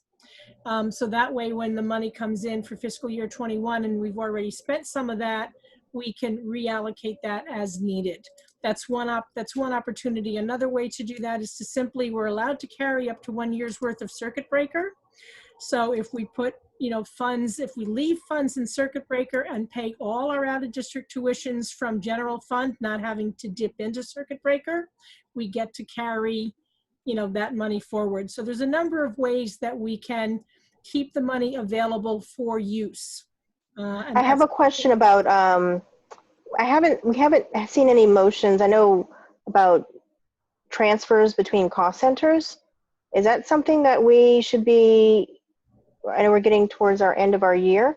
Should we expect to see that at our next meeting potentially? I was not aware that that was done by motions. So fill me in, and I apologize if I missed something. I thought that was simply accounting that we did in the system. Okay. I'll email you. How about that? Okay, if you would, because I'll apologize again. That's probably where okay. I haven't been through this end of it before. Yeah, no, and I know a lot of things have been going on, and we kind of talked about it. Yeah, I think at some point when dollars are transferred in specific cost centers, the school committee just needs to vote on that. Okay. I'll make sure, and I will make sure you get that information. Some of it is still fluid because we were waiting for things like, right. for example, we finally got the contract with the bus company. So some of this stuff has been so up in the air, and I'll know for absolute certain tomorrow. We have one more phone call. I think we're finally just going to have to pretty much give up for this year and pay all of the out-of-district tuitions. As you know, we had been hoping that we might get some slight discount on that. Mm-hmm. I think that's just a battle that's going to have to be fought for the future, and the entire way that the state works with those providers needs some serious scrutiny. But I think we're just going to have to give up the battle for this year. But I haven't given it up yet. I'll let you know after tomorrow. I saw the warrants come through, so. Yeah. Yeah, I told you to go ahead and pay April. Yeah. Any burning questions? I know Mauro had a question before. I was just wondering, I had a suggestion, but I wasn't sure. It's more about the school reopening updates. But we've kind of been merging these two at the same time, so I wasn't sure if I should just wait. We can do it at the other end. Okay. When we get to that section. Yeah. Lydia is silenced, so if someone could unmute her. We can't have that. Oh, it won't. I don't think I can't do it. I'm not a. There, she's. I'm There we good. go. Did you have anything, Lydia? No. Okay. All right, great. Are we good for the moment with budget then? I think so. All right, awesome. Thank you for the update, and we will, our commitment is to have this on every agenda item because there is just so many moving parts right now so that we can hear where things are. And obviously there's in between conversations, updates that can happen via email as well as needed, so that we can get FYIs. So next is the school committee resolution, COVID-19 state funding, which is directly related to the budget. So for that one, I don't know, I'm happy to read it if you want me to, Natasha, or if you'd like to, either way. Oh, I have it up if you. Yeah, go for it. Alrighty. So, so this is similar to whom it addresses. So that'll be the same stakeholders, our representatives, our elected officials at a local level and our town. This is the other aspect of what MASC had asked as part of the 2 resolutions they provided to the members. So this is Maynard School Committee Resolution COVID State Funding. Whereas if schools are to reopen this fall in the midst of the COVID-19 pandemic, it is the responsibility of each school district to do so safely and responsibly.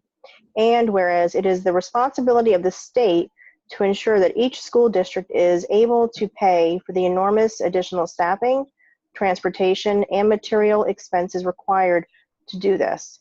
And whereas the state cannot expect mandatory COVID-19 safety guidelines to be followed without also ensuring that each school district has the funds required to implement these guidelines.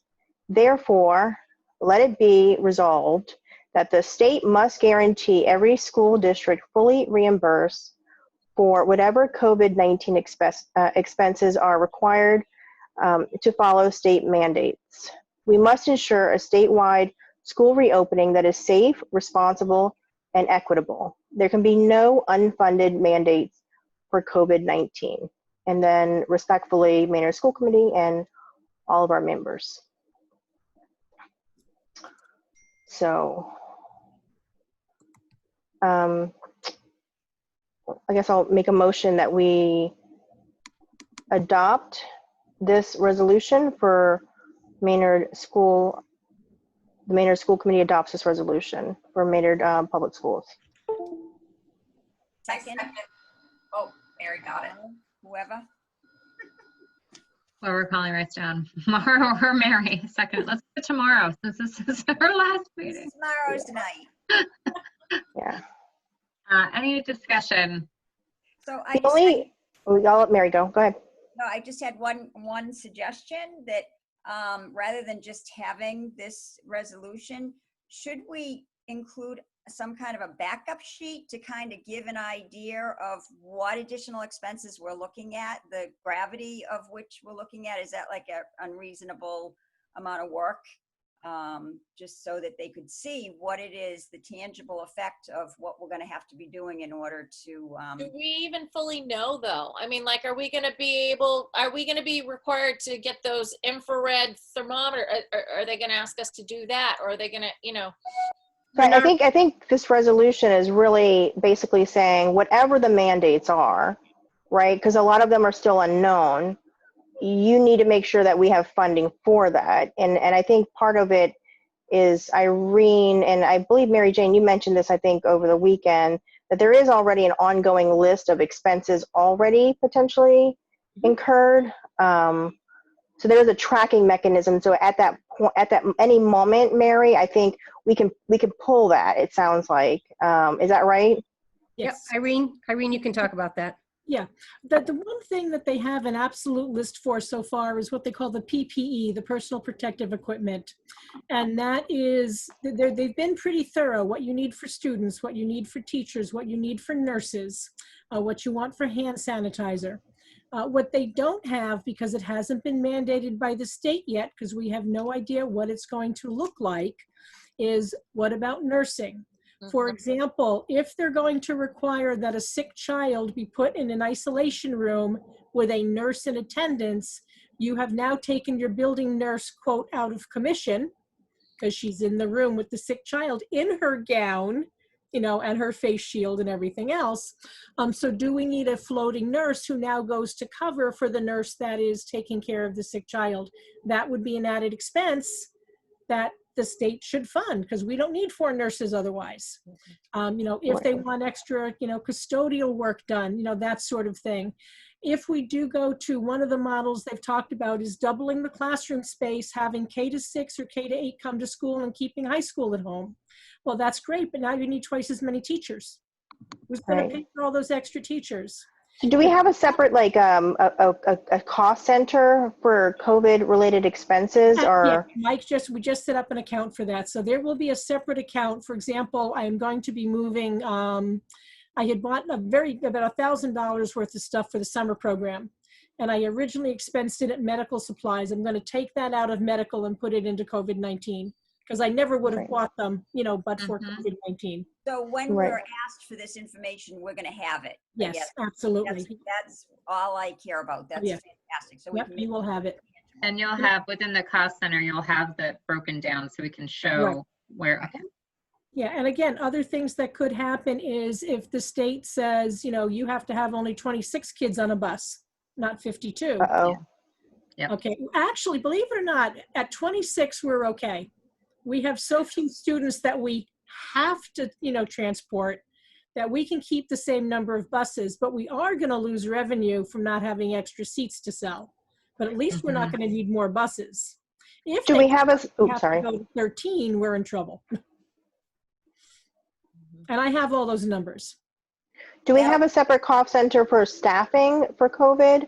So to your point, if we needed to have like an extra nurse, you know, again, not normally what we built into our budget, but we're required for some purpose. Yeah. Does it make sense that we would have like another one for, you know, COVID related staffing that we could, again? It would just be another, it would be a sub account within the COVID-19 expense account. It would be a line. So I'll have COVID expenses. I can break it down specifically to PPE. I can break it down to custodial supplies. I can break it down to wages. Yeah. Okay. That would be perfect. We can get more granular understanding of like not just the tangibles, but the, you know, intangibles. I mean, like, who knows? There'll be a line item for it. Great. Mary, did you have another thing? Yeah, I was just going to say, and it would include, Irene, the loss of revenue, like we're talking about with the buses, for instance. Loss of revenue, you can't count as an expense. Okay. Wow.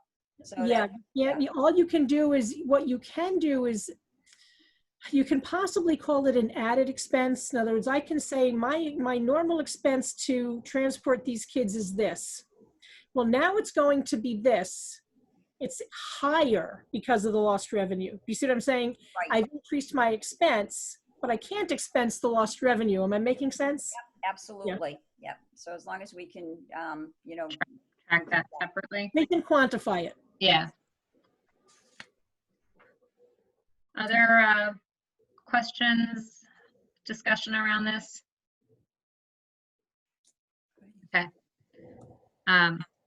I do want to just know, so when we do this resolution, it's everyone that's listed on there is who is going to go to, and just to clarify again, to return to the fact that other school committees are also doing this in the hopes that we're actually lifting up the fact that there's there's no way without providing the funding that we can cover this. It's a real concern to figure out how you're going to do all this without getting the funding.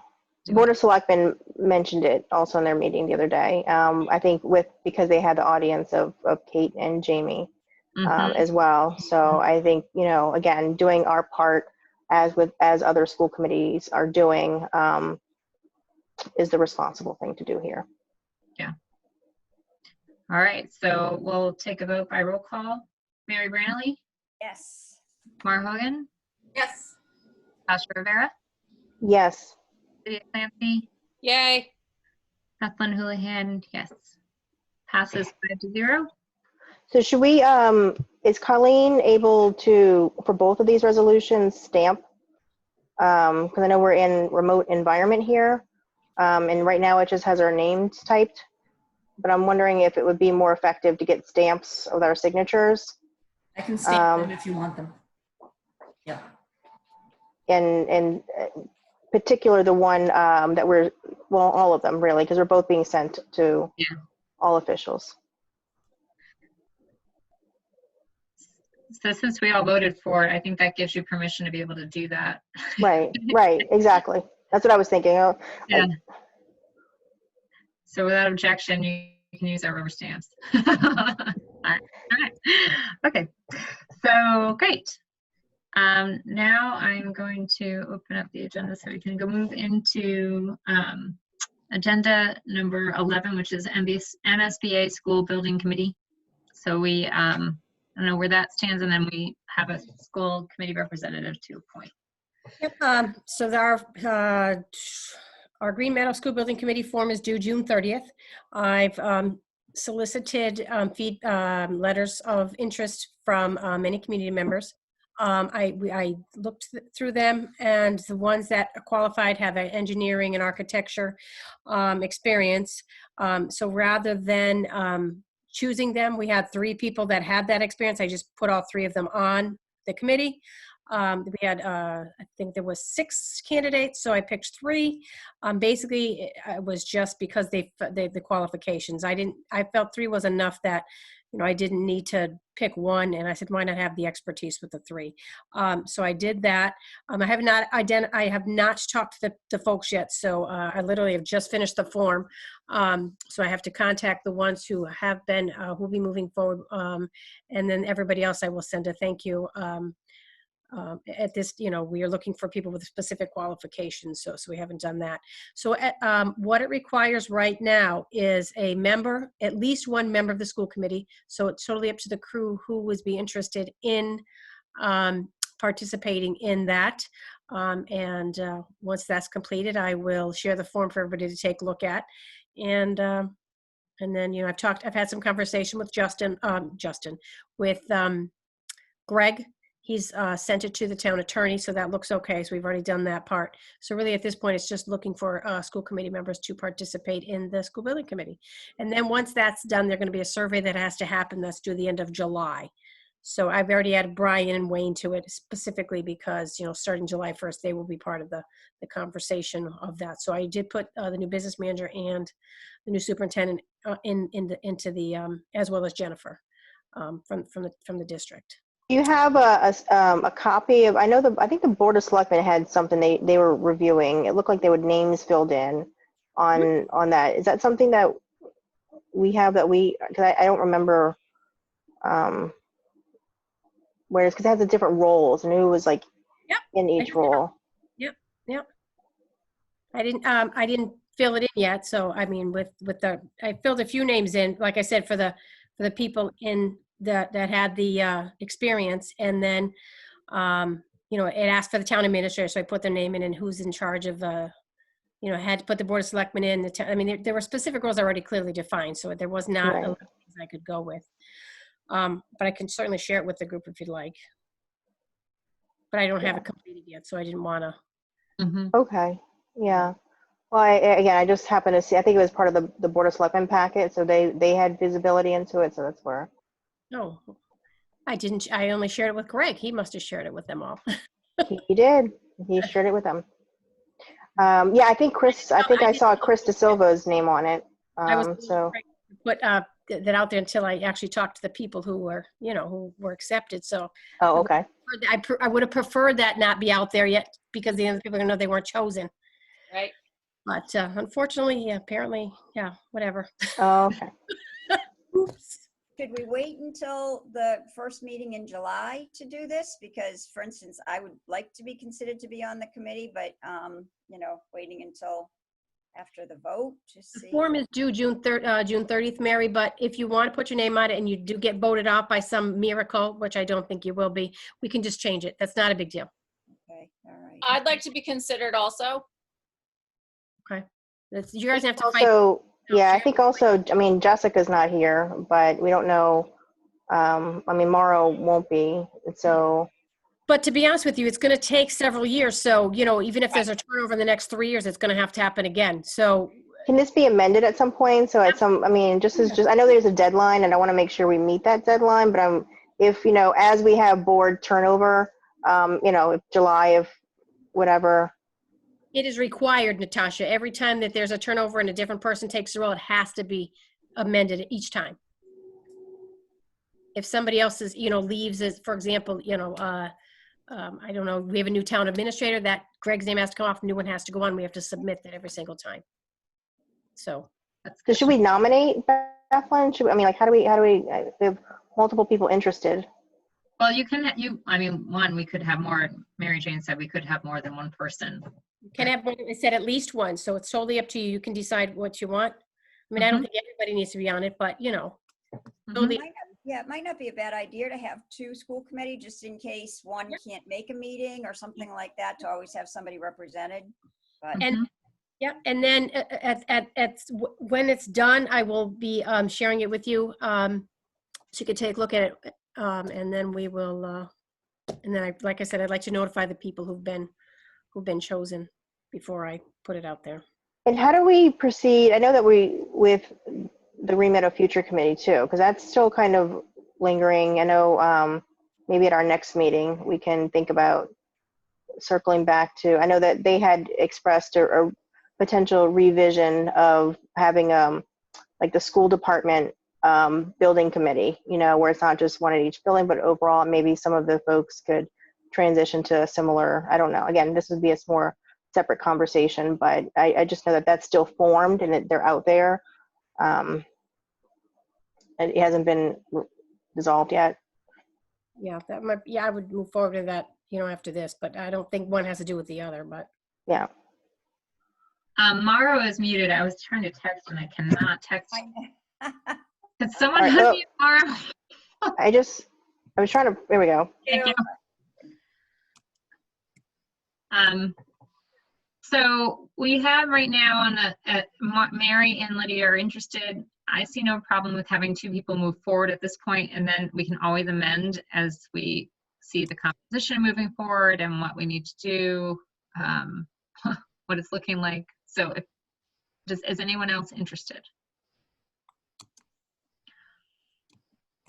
I mean, I am very passionate about all the schools, and I know I've been close to a lot, but I also know going into the new year, we're all going to be pretty stretched thin with reopening and everything. So I don't think having too heavy of a lot of resources in one place makes the most sense. But I think Lydia and Mary are very much yin and yang. So I like that they're both on it.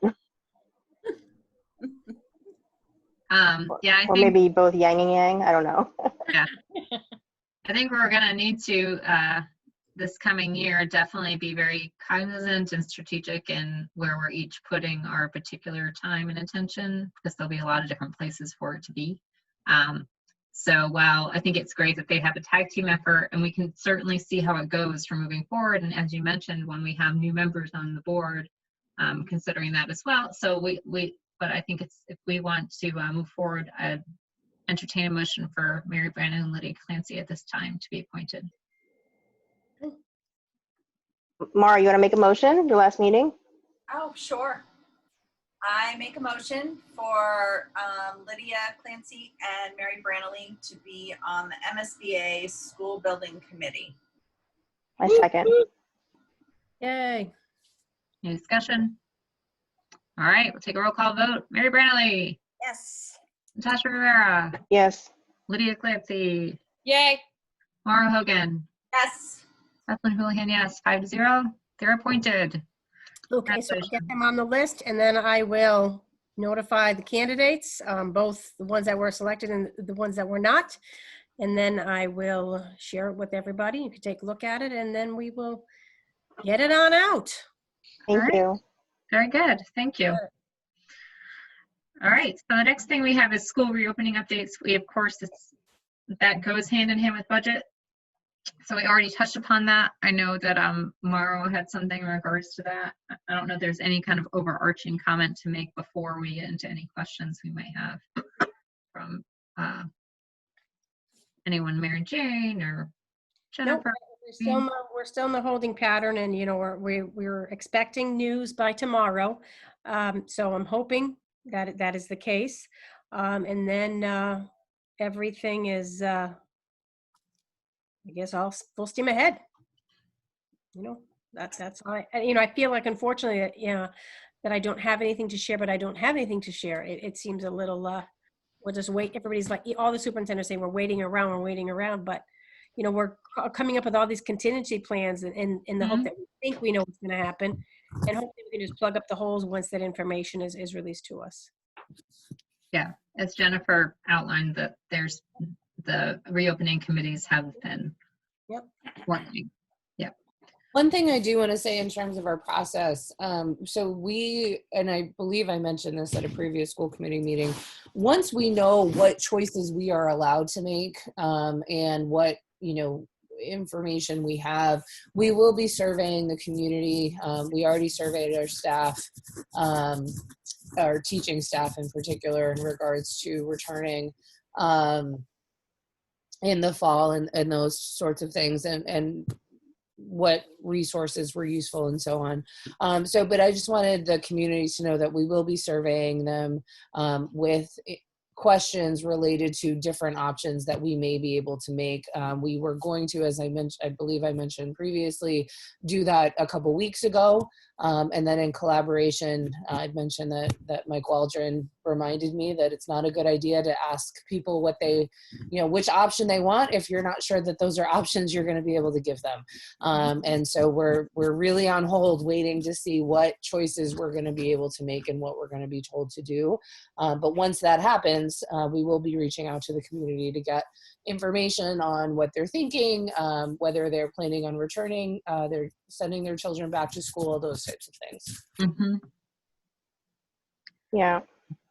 I do actually have a question about.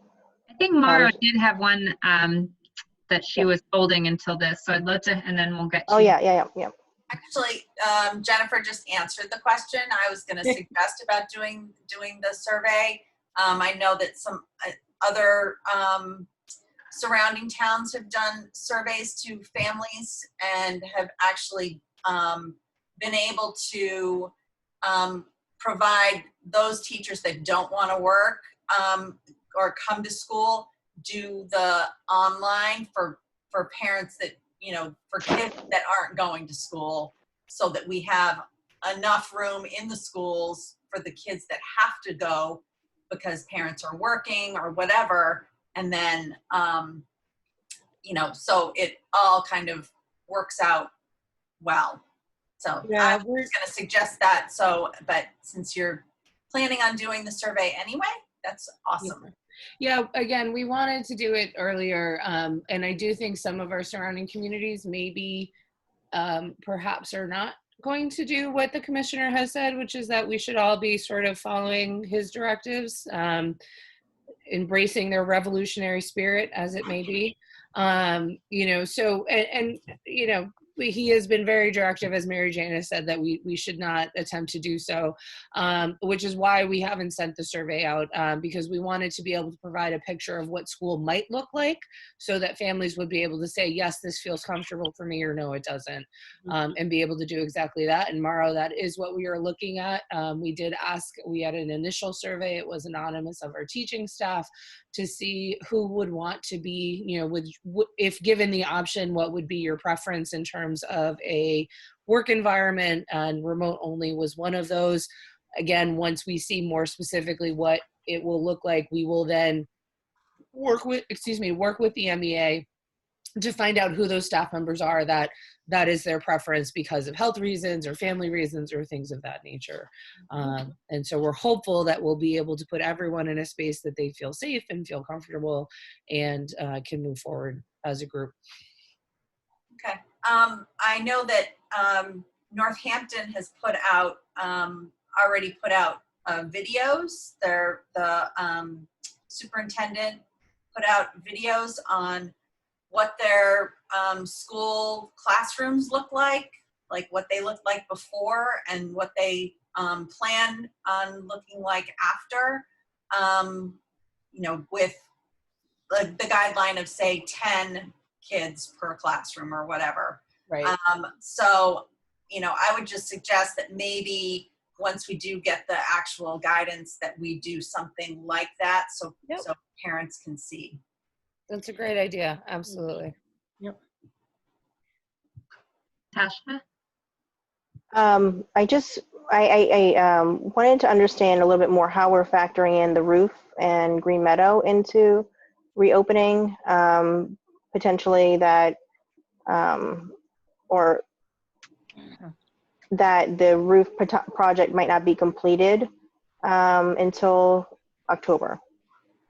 So at this point, the roof is not, that we would not occupy those classrooms in the preschool wing with students, just as we did this year. But that's not an issue in that we are actually currently reducing 2 classrooms based on our section size. So in terms of that capacity, we're fine. Once we get those additional spaces, then it just allows us to be able to spread people out that much further. Are we thinking that, because I know the part of it is the kindergarten in addition to the preschool that are getting revenue. And I know at one point you had expressed concern with not being able to operate without the kindergarten space open. So the kindergarten spaces are on if you're walking from the front of the building, it's on the right-hand side of that hallway. So right now there are preschool and kindergarten rooms on the right-hand side of that hallway, and then there's a couple kindergarten rooms that are located for different reasons throughout the building. So that's not an issue. The preschool, we wanted to be able to expand our seat offerings. Excuse me. And but currently with the registrations that we have, it's not looking like we're going to need to have those spaces. That was the real concern, is that if we were able to increase an additional classroom or 2, we would need those preschool classrooms. So if we need to close that whole wing, the K, are we comfortable with that? I guess. I wasn't aware that there were any plans to close the entire wing for the school. The last conversations I was a part of was that it would either be happening after hours or in a way that wouldn't disrupt the functionality of the right-hand side of that hallway. I think we were pretty clear at the beginning that if we have to close that entire wing, we can't relocate all of those spaces. Right. That was my understanding. Okay, so I think maybe I just want to make sure there's a coordinated effort with the town as they're having CBI and scheduling. We won't see it first, but understanding the timeline of, I know we had asked at one point that maybe that the kindergarten space could be prioritized as the first project, before the preschool. Mm-hmm. So in the event that there is a delay going into, September, October, that the kindergarten space might be done first. And then the preschool would maybe potentially need, but I know that there was potential safety implications, around that and having people in. I don't know the scope of how it's going to happen, but I know it is a possibility that those wings that might not be available, or that wing might not be available for September, October. So I just want to make sure that the conversations are happening about that. And that's being like an asterisk is somehow on any planning with that. I don't know if it's going to happen at night.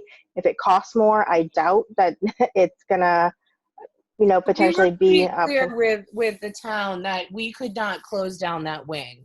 Okay. And that was where the last conversations we had, where we said if that was what needed to occur, then we would recommend that we not do the roof until the next summer. So Mary Jane and I can check in with Justin and see what those pieces are, but we have not heard from them that they are looking to move forward until they get the final vote, and then we'll go from there. But we'll check in with Justin on that. I do have information that Greg is going to send out, the bid first. So, we have to see what comes back with the bid, and when they can do it. So, at this point, the bid is, I have a copy of what it's going to, what the bid looks like, but. Right, but does it look like it has hours, like for after hours work? I mean, if that's what Jennifer's referencing, I imagine that would need to be in the scope of the bid to thinking that that would impact it. I don't know. Maybe you guys talk about it, and I just want to make sure it's part of the conversation. That's really what I want to highlight. Yeah, it just says, furnish the labor can work in harmony with all other elements. So, that's really what it says. I think Are you that's, doing that at me? So Pardon? does that take care of what you want to make sure that they're returning and ensure that that piece is being considered? And Jennifer, I just, Mary Jane, yeah, I just want to make sure it doesn't get lost in all the COVID conversations that we're also having, that's being voted on the ballot next week. And so once the funding is there, and I don't know what the funding is based on after hours work or what that's based on, but I just want to make sure that that remains an important aspect of the conversation. Yeah. Very good. Are there any other reopening questions or things to talk about right now? All right, this too will remain on our agenda, as it is ever changing. Or not changing, because we don't Right. or ever in a holding pattern, and for us to know that that's still where we are. Yeah. Okay, thank All you. is important to us. Please hold the line. Yeah, the hold music, we don't need that. Mm. Okay, so next on the agenda, item number 8 is policies for review. So you'll see we have INJDD and KHA, and I'm going to hand it over to Lydia because this is her superpower. Okay, so I'm not going to read down through the status of the other policies. And I think we should take KHA first because I believe that there's going to be discussion on INJDD, so I'd rather just get KHA out of the way. This is our second reading. There was no edit asked for. It goes with KHB and KHB dash A, I think, or dash 1, which has to do with advertising on Alumni Field. But we need to, the policy subcommittee needs to review policies from other districts where they specify terms and amounts and whatnot. So I figured since this one doesn't need any, I don't think it needs any discussion. It doesn't particularly impact KHB. We could just go ahead and adopt this, and then KHB and KHB-1 would be for the next time. And since we have a policy meeting, next Friday? Yep. All right. So we can do KHB and KHB-1 along with, and this is if this comes up tonight, the 2 that I emailed regarding remote learning. I didn't know if you guys wanted to have a discussion about those or not. So I think if no one has any questions on KHA, we should just vote to adopt it. And actually, I didn't have any. I don't know that we need to vote to adopt it because we don't have anything like this currently, as far as I'm aware. And we already voted to adopt all of MASC's general policies. So we might not even have to have a vote. I don't know if we want to do it just for do it. Yeah. So we didn't make any changes from the last time. It was all for me. No, it was the KHB one that we wanted to really revise. Yeah, I think KHB, we can talk about that one, but maybe we should just vote on this one because I think this is pretty standard. Right, that's what I said. We're just voting on this one. Yep. All right, so I'll entertain a motion. Yeah, why don't you do it since it's yours? Okay, I make a motion that we accept KHA public solicitations in schools as written and adopted from MASC general policies. I'll second. Question?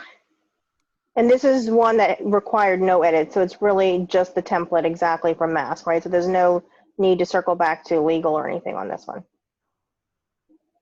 Correct. All right. So we'll do a roll call vote. Mary Branley, Yes. Natasha Rivera, Yes. Lydia Clancy, Yay. Mara Hogan, Yes. Bethlen Houlihan, yes. That's 5-0. We Okay. got that one adopted. I did want to ask, I know Lydia referred to it, and I think it's probably a good thing that we talk through procedurally about the need to adopt or what has been adopted part, because that part, I'm a little unclear. I know we voted at one point, and this is where we'd have to dig back through the minutes, but we voted at one point to adopt, at that moment, mask policies that we did not have one for, and we also adopted to adopt their naming convention as well, correct? Yeah. And I think the question that came up was that my understanding of that was that we adopted in that moment, but that was not reflective of, as new policies evolve, that they're automatically adopted as well. And I want to make sure that we talk about how we envision that process happening. I think that's important. You want me to talk about it?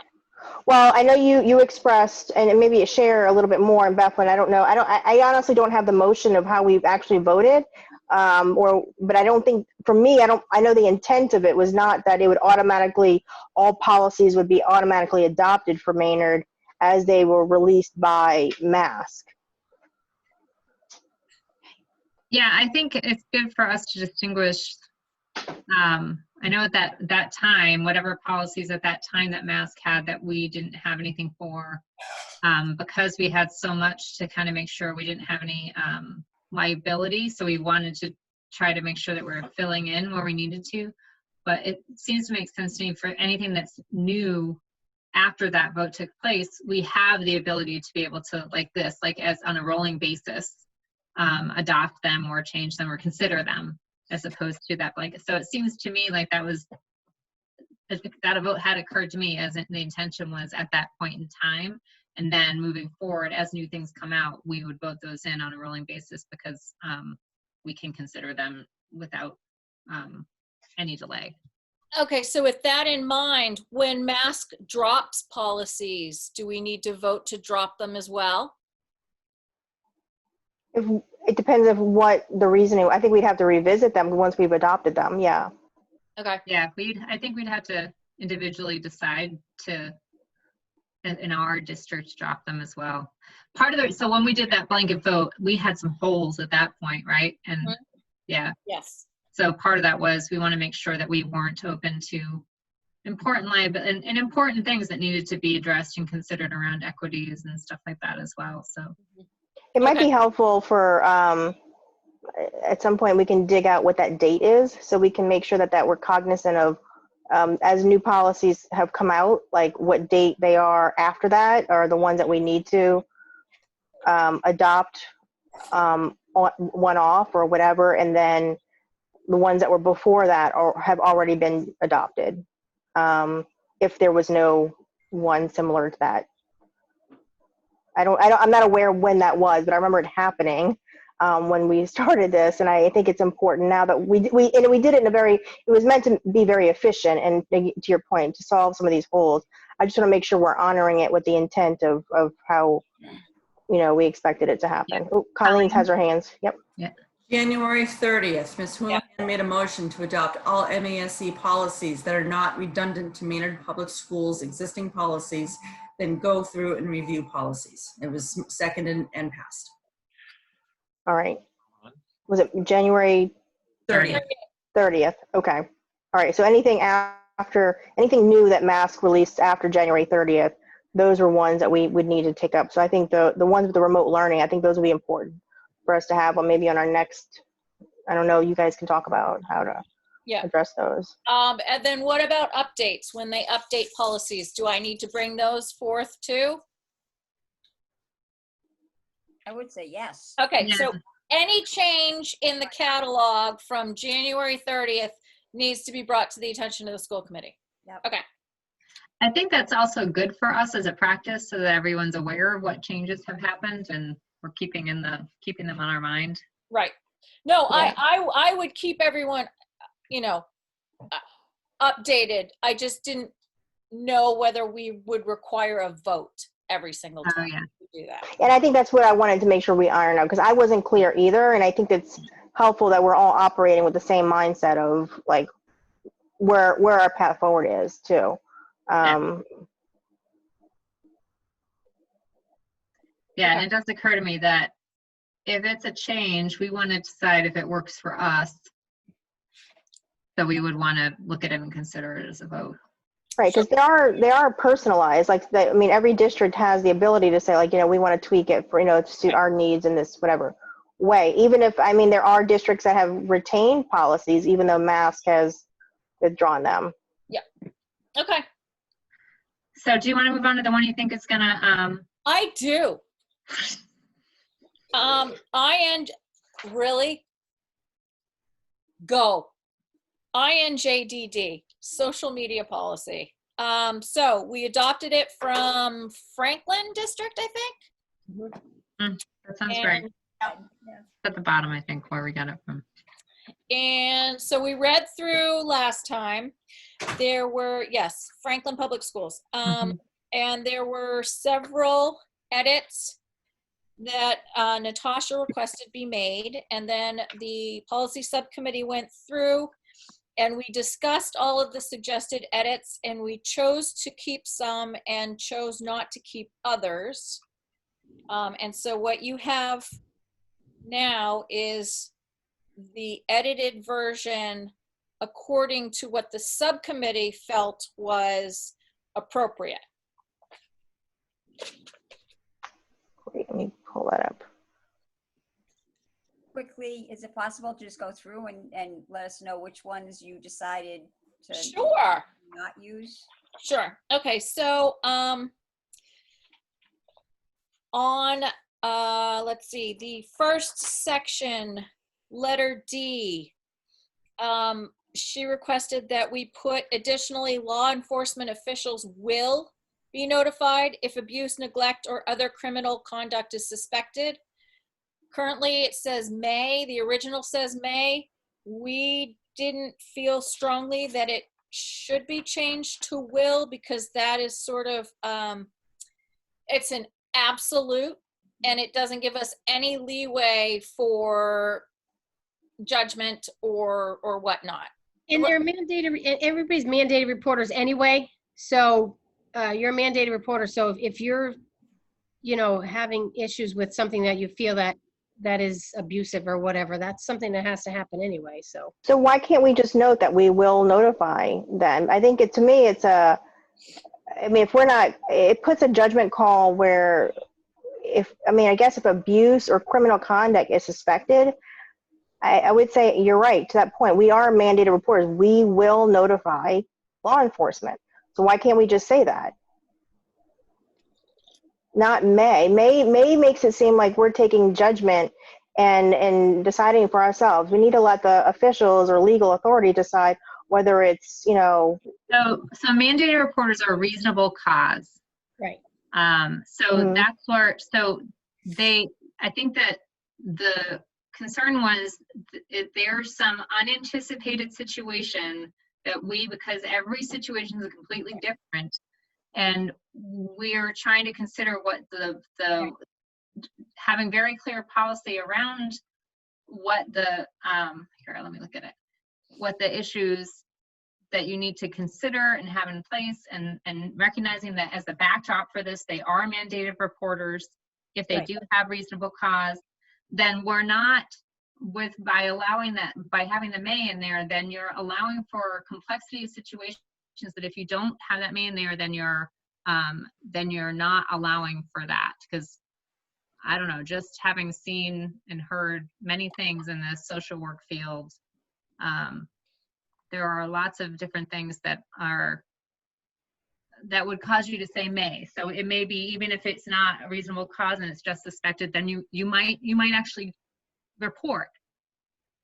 So it allows you to be able to report if it's below the level of mandated.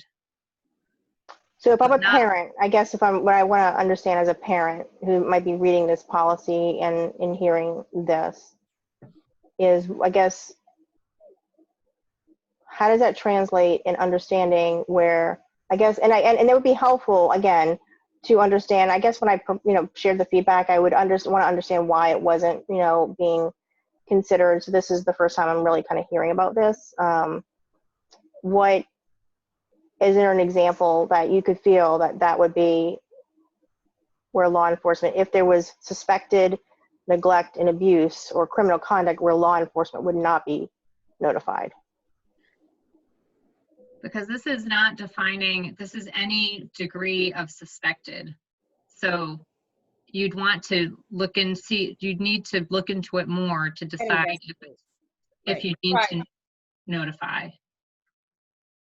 And I think what I would say is, given where I know what has happened in other school districts, even in Neshoba recently, where they've had issues with how they tried to have an internal investigation or how that worked and when they notified police, I would prefer to err on the side of caution and say that we would prefer that if there's suspected criminal conduct or neglect, that we will notify, that would be the policy of our school department. So I think if someone, I just think that knowing the complexities and having both sides of this, and if something's suspected and you don't have the full picture, and you then, but you have, or then you have to, no matter what, notify. Right. And you're not able to do further due diligence or consideration around to make sure that this is actually something, as soon as it's reasonable cause, you have to. That's part of the Massachusetts law. That's the backdrop. So Massachusetts law requires mandated reporters to immediately make an oral report to DCF when, in their professional capacity, they have reasonable cause to believe that a child under the age of 18 is suffering from abuse and neglect. Mandated reporters must also submit a written report to DCF within 48 hours. So that's a given. this is also criminal conduct too. So it's not just abuse and neglect, but this also encompasses criminal conduct. So that's where, we are talking about may be notified if criminal conduct. If it's suspected. Right, if it's suspected. I think that having the authorities investigate versus. So here's the other thing on the other side of that. Okay, so someone brings something to us, it's suspected, we go to the police, and we're constantly going to the police with these things. At what point are they going to say, did you look into this? Why are you having us do this? Why can't you do the footwork before you bring it to us? Well, we're not investigators. That's also trying to relieve bias, because if you're going to immediately go to the authorities with everything and not take we are investigators, just to let you know. We do investigate. We are, Title IX and OCR. For criminal matters, criminal conduct, do we conduct our own investigations? I would think that would be not something that's under our purview to do. Not criminal things. Well, because it says criminal, but criminal is part of this. That's where I'm Could be criminal. Huh? Sexual harassment could be criminal. We have to investigate that. Sexual harassment is no, it's not. It's civil, not criminal. It can be both. It can cross the line. The point is, Natasha, to your point, even if it's criminal, you're right. We're not doing a, quote, criminal investigation. But if an employee, or for that matter, a student, is engaged in criminal behavior, we still have to investigate it as it affects the school. Right. So we're not doing a, quote, criminal investigation. We are doing an inappropriate behavior investigation. Okay, see the subtle difference in the use of the terminology. Right, but this sentence specifically talks about law enforcement, though. Yeah. So, I don't know. I just am of the mindset that certain things that we should not leave it to ourselves. And I think this is why when it comes to the safety or potentially of our students or staff, we should err on the side of caution and just notify law enforcement. Well, again, this is going to have to go through legal anyway, so we'll have to see what they say one way or the other. And, so And it has to go through the MEA as well, so. Yeah, yeah. I just haven't heard of, I guess, maybe a good understanding of an example of that. So, or I'm just not understanding the resistance to it. Are there any other comments? Because we don't want to get pigeonholed. We don't want to get stuck in a position where this works against us. I mean, Mask felt that this was the appropriate way to phrase it, and I think we're going by their. This is not Mass though, right? This is No, Franklin. Well, it's Franklin. Yeah. Right. Okay. So that's yeah. Mary, did you have something to say?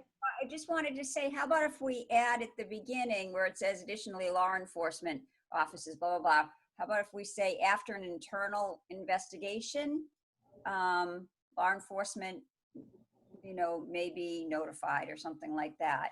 I don't know if that does any good. I think if we get guidance from legal on the distinction of the implications of may and will, I might want to hear more about that. Okay. That would be I would also helpful. think that the term suspected, because I think that's the other term that term for me is the reason for the may. So I think that would be. And that's really what it's about. You have to, innocent till proven guilty. So, and Yeah. I guess that's where. Yeah. Right, but law enforcement involvement doesn't mean someone is guilty. It means that they're going to conduct a legal investigation that within the scope of what they're trained to do. If there's a suspected criminal matter. But if you don't do your due diligence, you could ruin someone's reputation inadvertently. Right. So This this does is not going to go through legal, right? Yeah. This does not negate our ability to also investigate. Let me just say that. We can also do an investigation internally, okay? I'm not saying that. But what I'm saying is if we say will, that means that every time we suspect something, we go to the police. And that could be problematic for, I don't know that the MEA would be willing to sign something like this, where if they fear that they're going to be subjected to all kinds of scrutinization, where if anything's suspected, they will be reported. So I think let's have legal weigh in on it, because I think it's not anything. We're talking about abuse, neglect, and criminal. Those are the three distinctive categories of the scope that what it's reflecting in that sentence. Okay, so that's the next step for that one. All right. And in number 2, let's see. I believe we changed number 2. We added the IT director.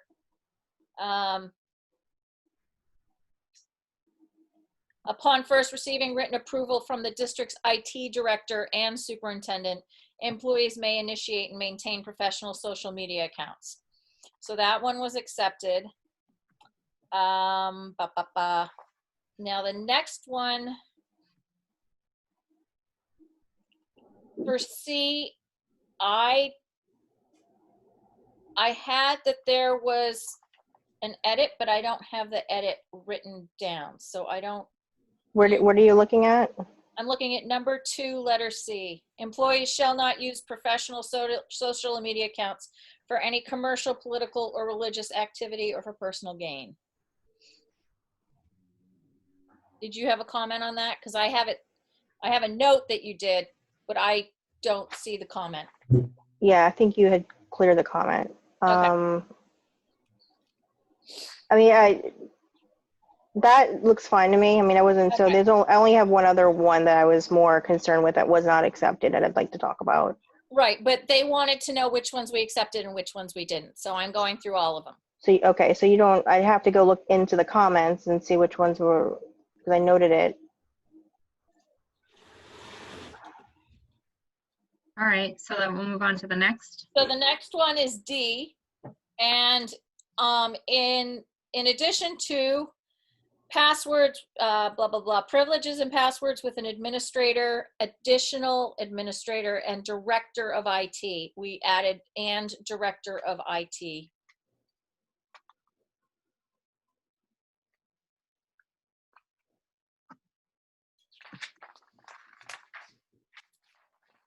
The next one is section 3, letter C. And that suggested edit was employees shall not post personnel information or student information, including photographs of students, student work, discussions about students, biographical information or other information that could be considered part of a student record to personal social media accounts. And we did accept that one. That was the biographical information. Biographical information. And then in 4A1, employees may not friend, follow, like, or use any similar method to link themselves with current students or their content on social media. And the addition was except in their role as parent or guardian. And we felt that that clarification was unnecessary, so we didn't add that. And that's one, yeah, that's the other one I wanted to talk about. Is that I know Maynard, we have parents who are children are also students. And I think it's important to recognize that they will be following their children's accounts and for whatever reason. And I'd hate to have a policy that, although maybe have unintended consequences, where I thought it'd be important to highlight that that would be the exception to that distinctive piece. I don't understand. Can you explain that to me? So employees may not friend, follow, like, or any similar method to link themselves to current students or their content on social media. So what you're saying is that any employee could not like a current student or associate to their current social media content. What I'm saying is that we have parents who are teachers who have students in the schools who are also their children who do like their social media. And I want to make sure what I had asked was that we indicate except in their legal role as a parent or guardian of that student. I asked to highlight that because I feel like without that language, it seems like someone could be understood to be breaking a policy, again, unintended, but in the parent role, obviously parents are entitled to follow their own children. It just is not explicitly said there, and I think it needs to be clarified.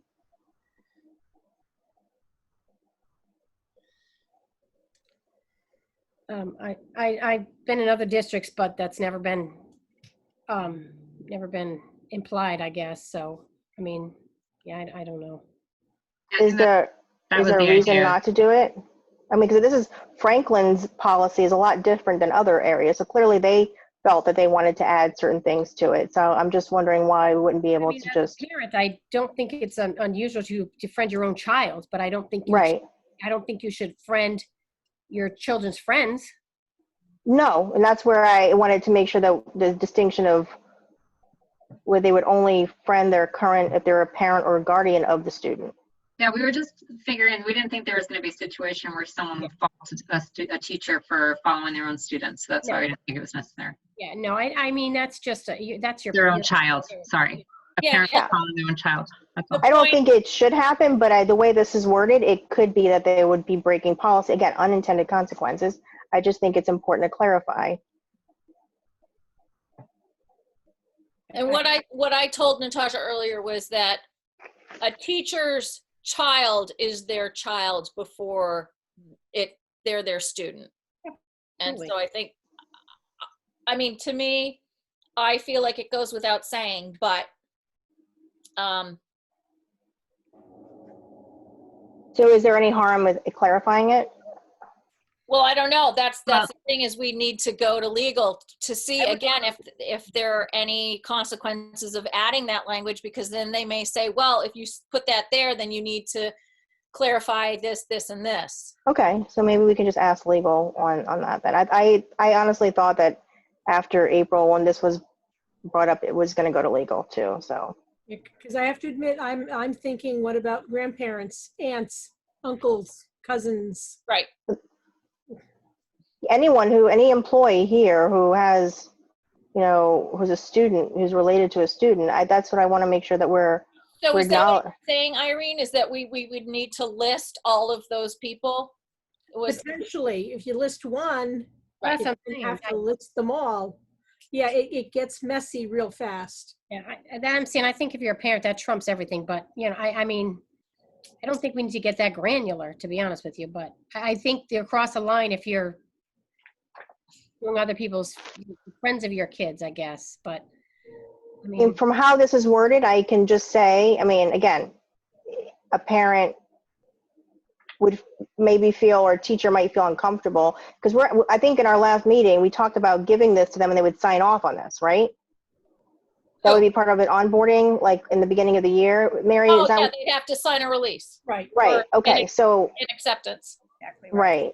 So I want to make sure that the teachers feel comfortable that we are recognizing that there obviously is, I mean, we can say that in our word, but as we know, things are sometimes better in writing.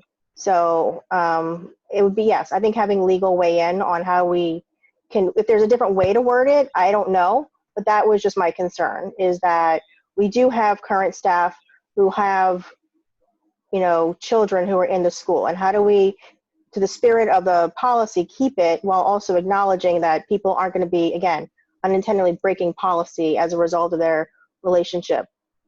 Okay, so you're gonna go to legal and Yeah, Mary Jane, I'll make the edits in this and highlight them and send you the copy to send to legal.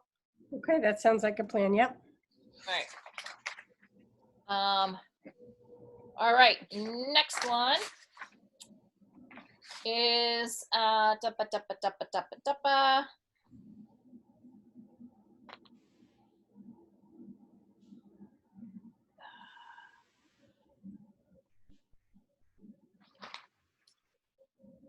Let's see. I believe it is section 4, letter B. And the question was, employees shall oversee all class, team, or student organization pages and shall maintain administrative access to and control of these pages. And the question was not students. It was a question about, I don't know. I don't understand the comment. What are you, which one are you talking, is it a comment from me, or? I'm not sure. I didn't ascribe it to anyone, but anyway, if it wasn't one of the ones that you picked up on, I'm not going to worry about it. And then B2, employees shall not give their private cell phone or home telephone number to students without prior approval of the principal, or, and we took out district and we put in superintendent. Oh, this one doesn't say that though. Does it say, wait, hold on, maybe I'm looking at the wrong one. Because the previous one said district, so that Right, was, right. that's good. What else? Natasha, do you have, so in our meeting folder, there's a folder. Yeah, I have it. I was trying to look back at the comments that I made, because Lydia, when I was referring back to the one that I had sent her separately, because that's where my comments were when we were talking about them. So Got it. Okay.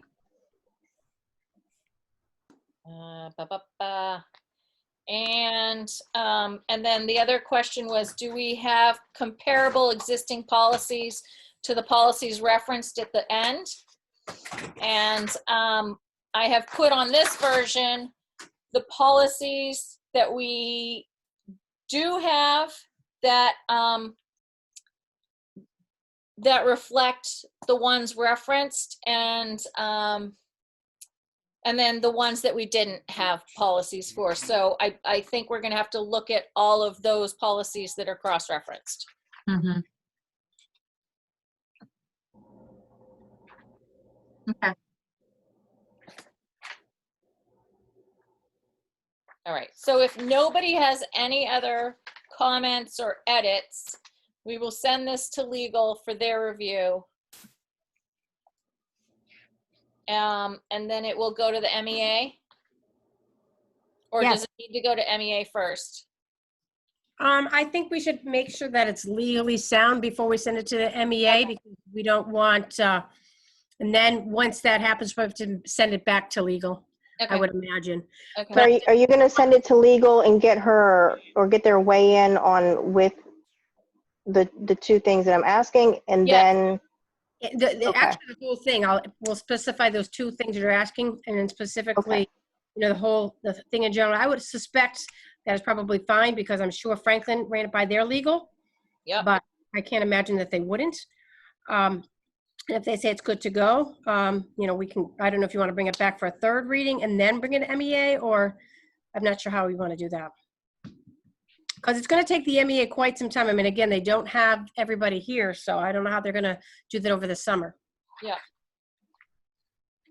Okay.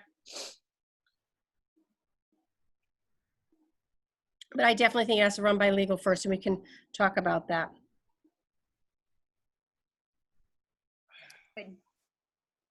All right, so are we good with this? Does anybody have anything else they wanted to add, edit, change, cut out? No, thank you. thank you. Welcome. Yeah, thanks. All right, That's it for policy. all right. So then,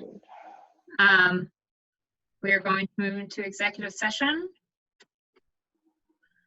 And at this point, I just want to check in about if we need to return to open session at this point. So I think we have to vote in open session. yeah.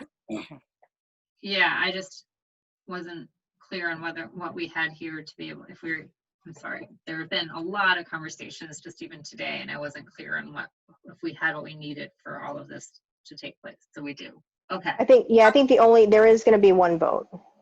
Okay, got it. Thank you. So we are now going to move into executive session under Mass General Law, Chapter 38, Section 21A3, to discuss strategy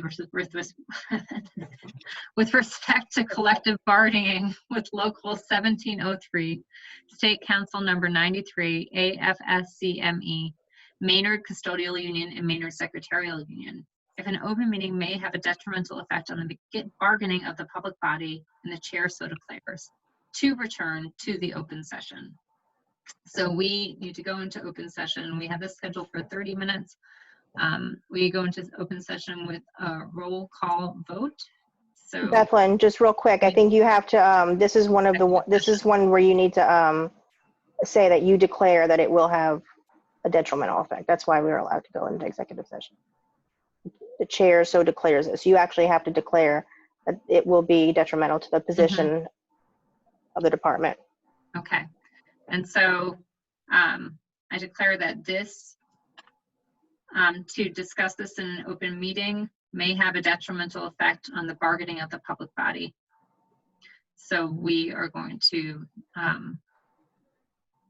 move into executive session for that reason, and we will return to the open session. Bethlyn, Yep. other than school committee and Mary Jane, you want Irene and do you want Jen? Who do you need in there? You don't need Jennifer. She didn't participate. I mean, she can stay, she can come if she wants. It's totally up to Jennifer, but. All right. So Is Brian, he's still not, huh? Okay. he is not. Yeah, I think he had his last school committee meeting tonight. Yes, he is. And do you need me to take notes, or is someone going to take notes? It'd be helpful if you take notes, if you're I can able. do it. Pretty please. All right, here comes the room. No, not yet. We have Not to we have to go into executive session by roll call. Oh, that's, sorry. No problem. All together, we'll get this done, people. Good work. Okay, Mary Branley, Yes. Natasha Rivera, Yes.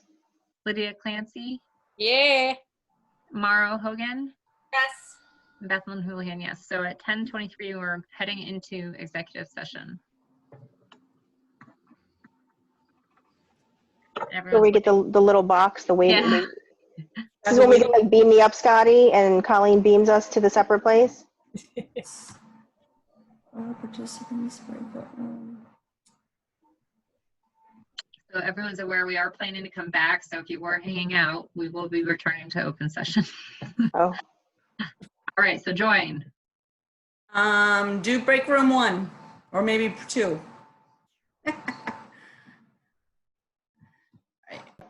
We don't have, there's Lydia. We don't have Lydia. There she is. So thanks Yes. for staying with us, Jessica. So here we are at the end. We have the union contract ratification. And then we could choose to add an agenda item by without objection for members' comments. just can't believe we forgot that. I'm sorry. I know. It's just the kind of week it's been. But All we right. had to keep it on one page. I mean, unless we go down to like 7 font next time. I don't know. Yeah, yeah. And I'm glad we now know that we can add things without. Yeah. All right. So I will make a motion that we approve the 1-year extension for the custodian union's contract for, what is their AFSCME, effective July 1st, 2000, what year are we in? 20 through next year, June 30th, 2021. Got it. Second. Any discussion? Okay, we'll do roll call vote for this. Mary Branley. Did you say yes? I didn't hear you. Sorry, yes. Mara Hogan. Yes. That's how roll call votes work. Mary Branley. Natasha Rivera. Yes. Lydia Clancy. Yay! Bethlehem Houlihan, yay. Okay, 5-0, that passes. It's ratified. That's great. Good work, everybody. That was working on that. So, without objection, should we add members' comments as an agenda item? Okay. Absolutely. Okay, so let's do that. So who would like to go first? Well, I'll go first. I just wanted to thank all of you for, hope that I don't cry. Aw. Thank all of you for, great year. And, a couple of you for the last 2 years. It's been absolutely crazy with all the things that we've had to deal with over the last couple of years. And I just really appreciate each and every one of you in all you do. So I'm actually so sad to be stopping right now. I feel like I want to pass you a tissue, but at this point, can you see my tissue? Wait, hold on. COVID Yeah. hug. I know. Yeah. So I just, thank you. So, and then I also wanted to really thank Mary Jane for all she's done this year. I know it been a very difficult year for coming in as an interim. Yeah. But you've done a really fantastic job, and I just hope that you, I know that wherever you end up next, I think you'll do a great job. And I appreciate that. And it's been a pleasure. It's been a pleasure, Mara. Good luck. last thing is also thanking Irene for coming in as interim. And you've been a wealth of knowledge. It's been great. Thank you. And that's all I have. Thank you. Thank you, Mara.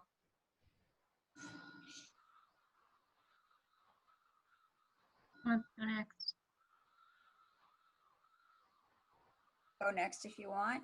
I had a question before I make some comments. Colleen, do we have the school calendar for up on our website for the parents? Like I had a request as to the other day as to when the kids are going back. Do we have Yes, that? It's under documents. It is, okay. Can we make it a little bit more visible for parents to be I able can to- throw it back out there on the live feed and the, Yeah, that would be yeah, great. especially with, you know, other changes. Right. Yeah, I think, but I'd be a little bit careful of that because I don't know what the commissioner is going to say. I mean, we're hearing that the kids might only have to come back 177 days, so. Oh, you all know, right, so maybe Oh, it's, okay.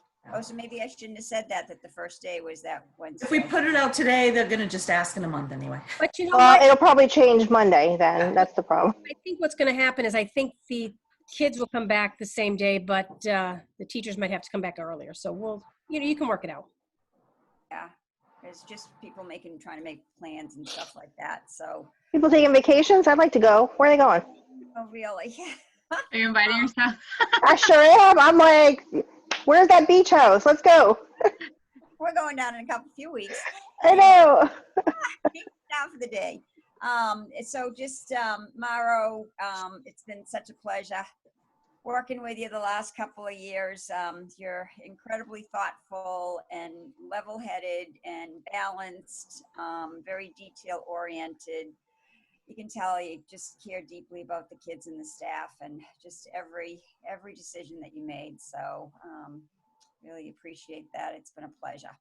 So, and Mary Jane, again, just you really rocked it especially for being an interim. I just you never stopped.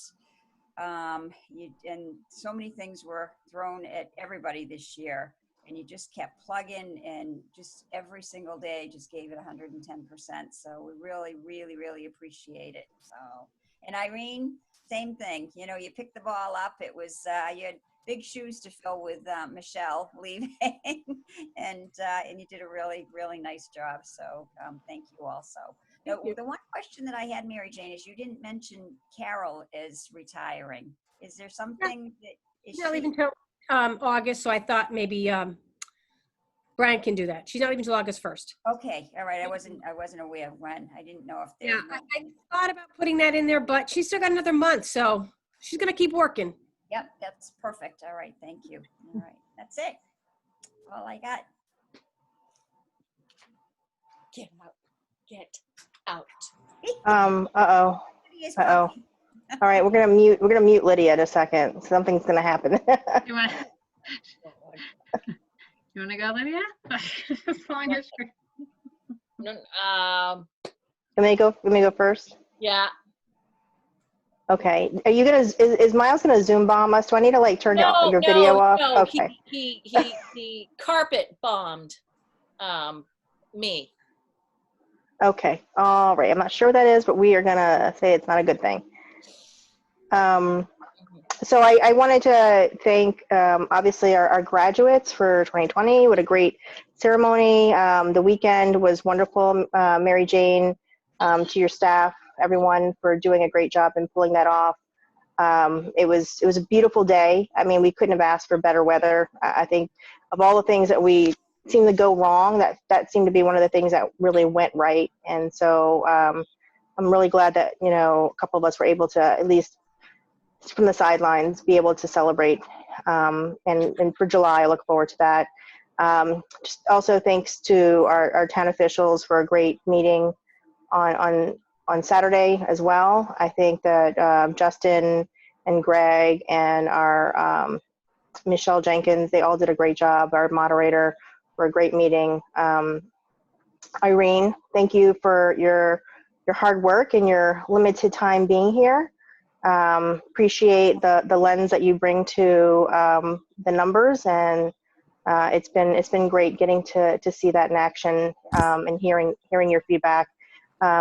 Mary Jane, thank you. I think from week 1, you started off with a closure of a wing, and it just kept going from there.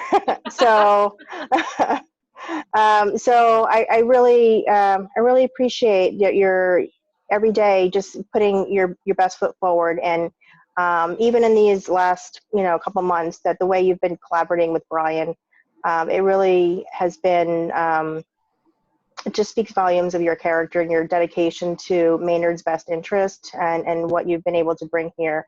And so I really appreciate all your hard work that you've blood, sweat, and tears. I know it's been a lot. So thank you very much for every piece of what you've given. I think there's probably not enough words. And Mauro, thank you. I know we go back to Green Meadows School Council days. So seems odd that we ran against each other just last year as, you know, by NBC, and we ended up, who knew, we'd be, you know, together. And I really appreciate your camaraderie and what you've brought this year. And as I said, even last year, I've always enjoyed working with you even before the school committee. And you have a really great perspective and manner in which you operate. And I appreciate all that you've done. And I certainly would love to see you in some capacity continue on in a school role, whatever that may be. I'll be there. Awesome. Well, good. I think it's critical that we, you know, the people who are engaged to keep that up. So I look forward to seeing the next evolution of Mauro Hogan within our schools. All right, I guess that's me. I always feel woefully inadequate when everyone else is just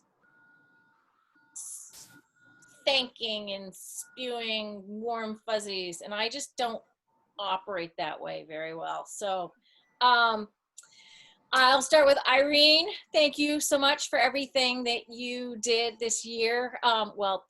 Since 2020. Yeah.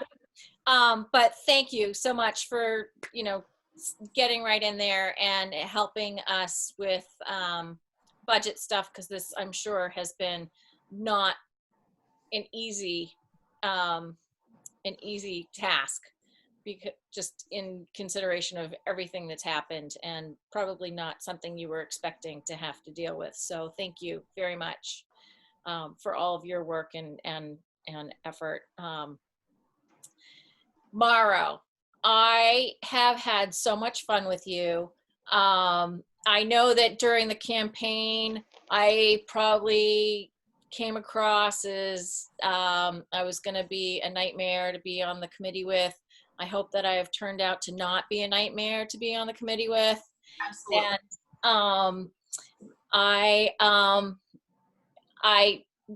I really enjoyed getting to know you, and I really appreciate your perspective and what you bring to the table. And maybe there's some way that we could continue to work on the new member book packet together. I think that would be great. But I meant to mention that in the my members' comments too. The members' comments that wasn't on the agenda, you mean? it just fell off the bottom. It did. Oh, that must be what happened. It fell off. All right. And MJ, you know, I appreciate you. You know, I think you're a rock star. And I just want to echo what other people have said. The fact that you came in, hit the ground running, you had to deal with adversity the first week you were here. You got to learn pretty quickly what a difficult community this is or can be to work in. And all of the various personalities that you had to negotiate, and some, you know, you had to treat with kid gloves, and others you had to treat with boxing gloves. And I think you did a really, really good job negotiating your way through this year with personnel, with the town, with all of us. I've really enjoyed having you here, and I think you did a fantastic job. And as you know, I will continue to be one of your references. So Thank you. Appreciate it. best of luck to you. Okay. So, anything else, Lydia? Other things? Do I have, is there something more I should No, you don't have to. I just asked. There is no pressure. Anything else? You're done. You did.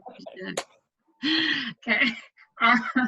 So I'll say, I mean, I feel like you just like, you come in, you're just like, here I am, here's what I got to say, here's what we're doing. And you just like laid out there in these meetings. And like, I just feel like I love your, that you're just no holds barred and not just put it out there for us in these meetings and share, and your openness to, it's just been really helpful and it feels like it's been longer that you've been here because of that. Like you've just dug right in and have been able to help keep us going. And that's so, with a small town, and it's, the people are what like when they hold it together. So to have you take that role and continue to do that, I just really wish you the best with where you go next, and thank you for the heart that you put into this as well, in addition to the smarts and the brains to get the numbers going. Mary Jane, when I went to write your recommendation, there was so much, like everything, I just couldn't, there were things I just felt like I have so much respect for who you are, for the way that you've been here for us on all different levels. Like you brought your whole heart to what you've done. And I just am so grateful for that, and having had the opportunity to work closely with you. And you're funny, and you're so easy to talk to, and I love when you like to be honest with you. When you say that, I'm like, yeah, I get it, you're being honest. Yeah, that's true, the Mary Jane-ism. And you've continued to hold your head high and do what needed to be done through like so much that is just like just hard to go through and navigate, and to keep holding that space. And you've kept coming back and doing that, and I'm so great. Like Maynard is so, it's like it was like the universe gave us you for this year so we could do what we needed to do and get through. And I said I was going to hold it together. That was not a good thing to say. No, see? But I really believe that, and I am, well, please do let us know what happens for you next, and just care very much to know that you deserve to go someplace where you're going to be able to continue to bring that open heart and the humor and the true, like, just fullness of like work with everyone in front of you, and just coming in there every day and giving so much. That's really nice. Thank you. So we'd like to have you wherever you go. Whatever we can do to help you. Yeah. I don't even know, like I can't, I'm still utter denial that you're done. I just think that Natasha, when she was starting, said like everyone brings something different. Each member has their own thing. And I think that you're steady, like you've been, even before you were on, you find you're in there and you're involved, and you're just there, like really thinking and considering and being very thoughtful, and you feel like you can change how you consider it based on what you're seeing in front of you, but just very passionate at the same time. And it's just it's a unique space that you hold behind the scenes. And I think that it's just I know that but it's yet very strong. And so I appreciate that you held that space for us too. We're certainly a bunch of personalities. And so I'm grateful that you, for what you've brought, and that you've been able to focus into on very particular things that you know, and actually being able to like have those to hold on to. And I don't feel like it's goodbye, in the sense that there's so much more you can get engaged, and in fact, probably more in some ways. And I really would love to see you continue to take that kind of role. And I know that Brian would love it too. And so if you'll let us, I think we're not gonna let you leave. Really. So she's going to hold you hostage, is what she's trying to say. Is we're not going to let you leave. That's on public record, just so you hear. And you can post stuff on Real Housewives now and not get investigated. Oh. So there you have it. So, yeah, this is why we had to have members' comments, because we needed to make sure that we got to honor you strong and talented women, dedicated, passionate. Thank you. Thanks, Beth.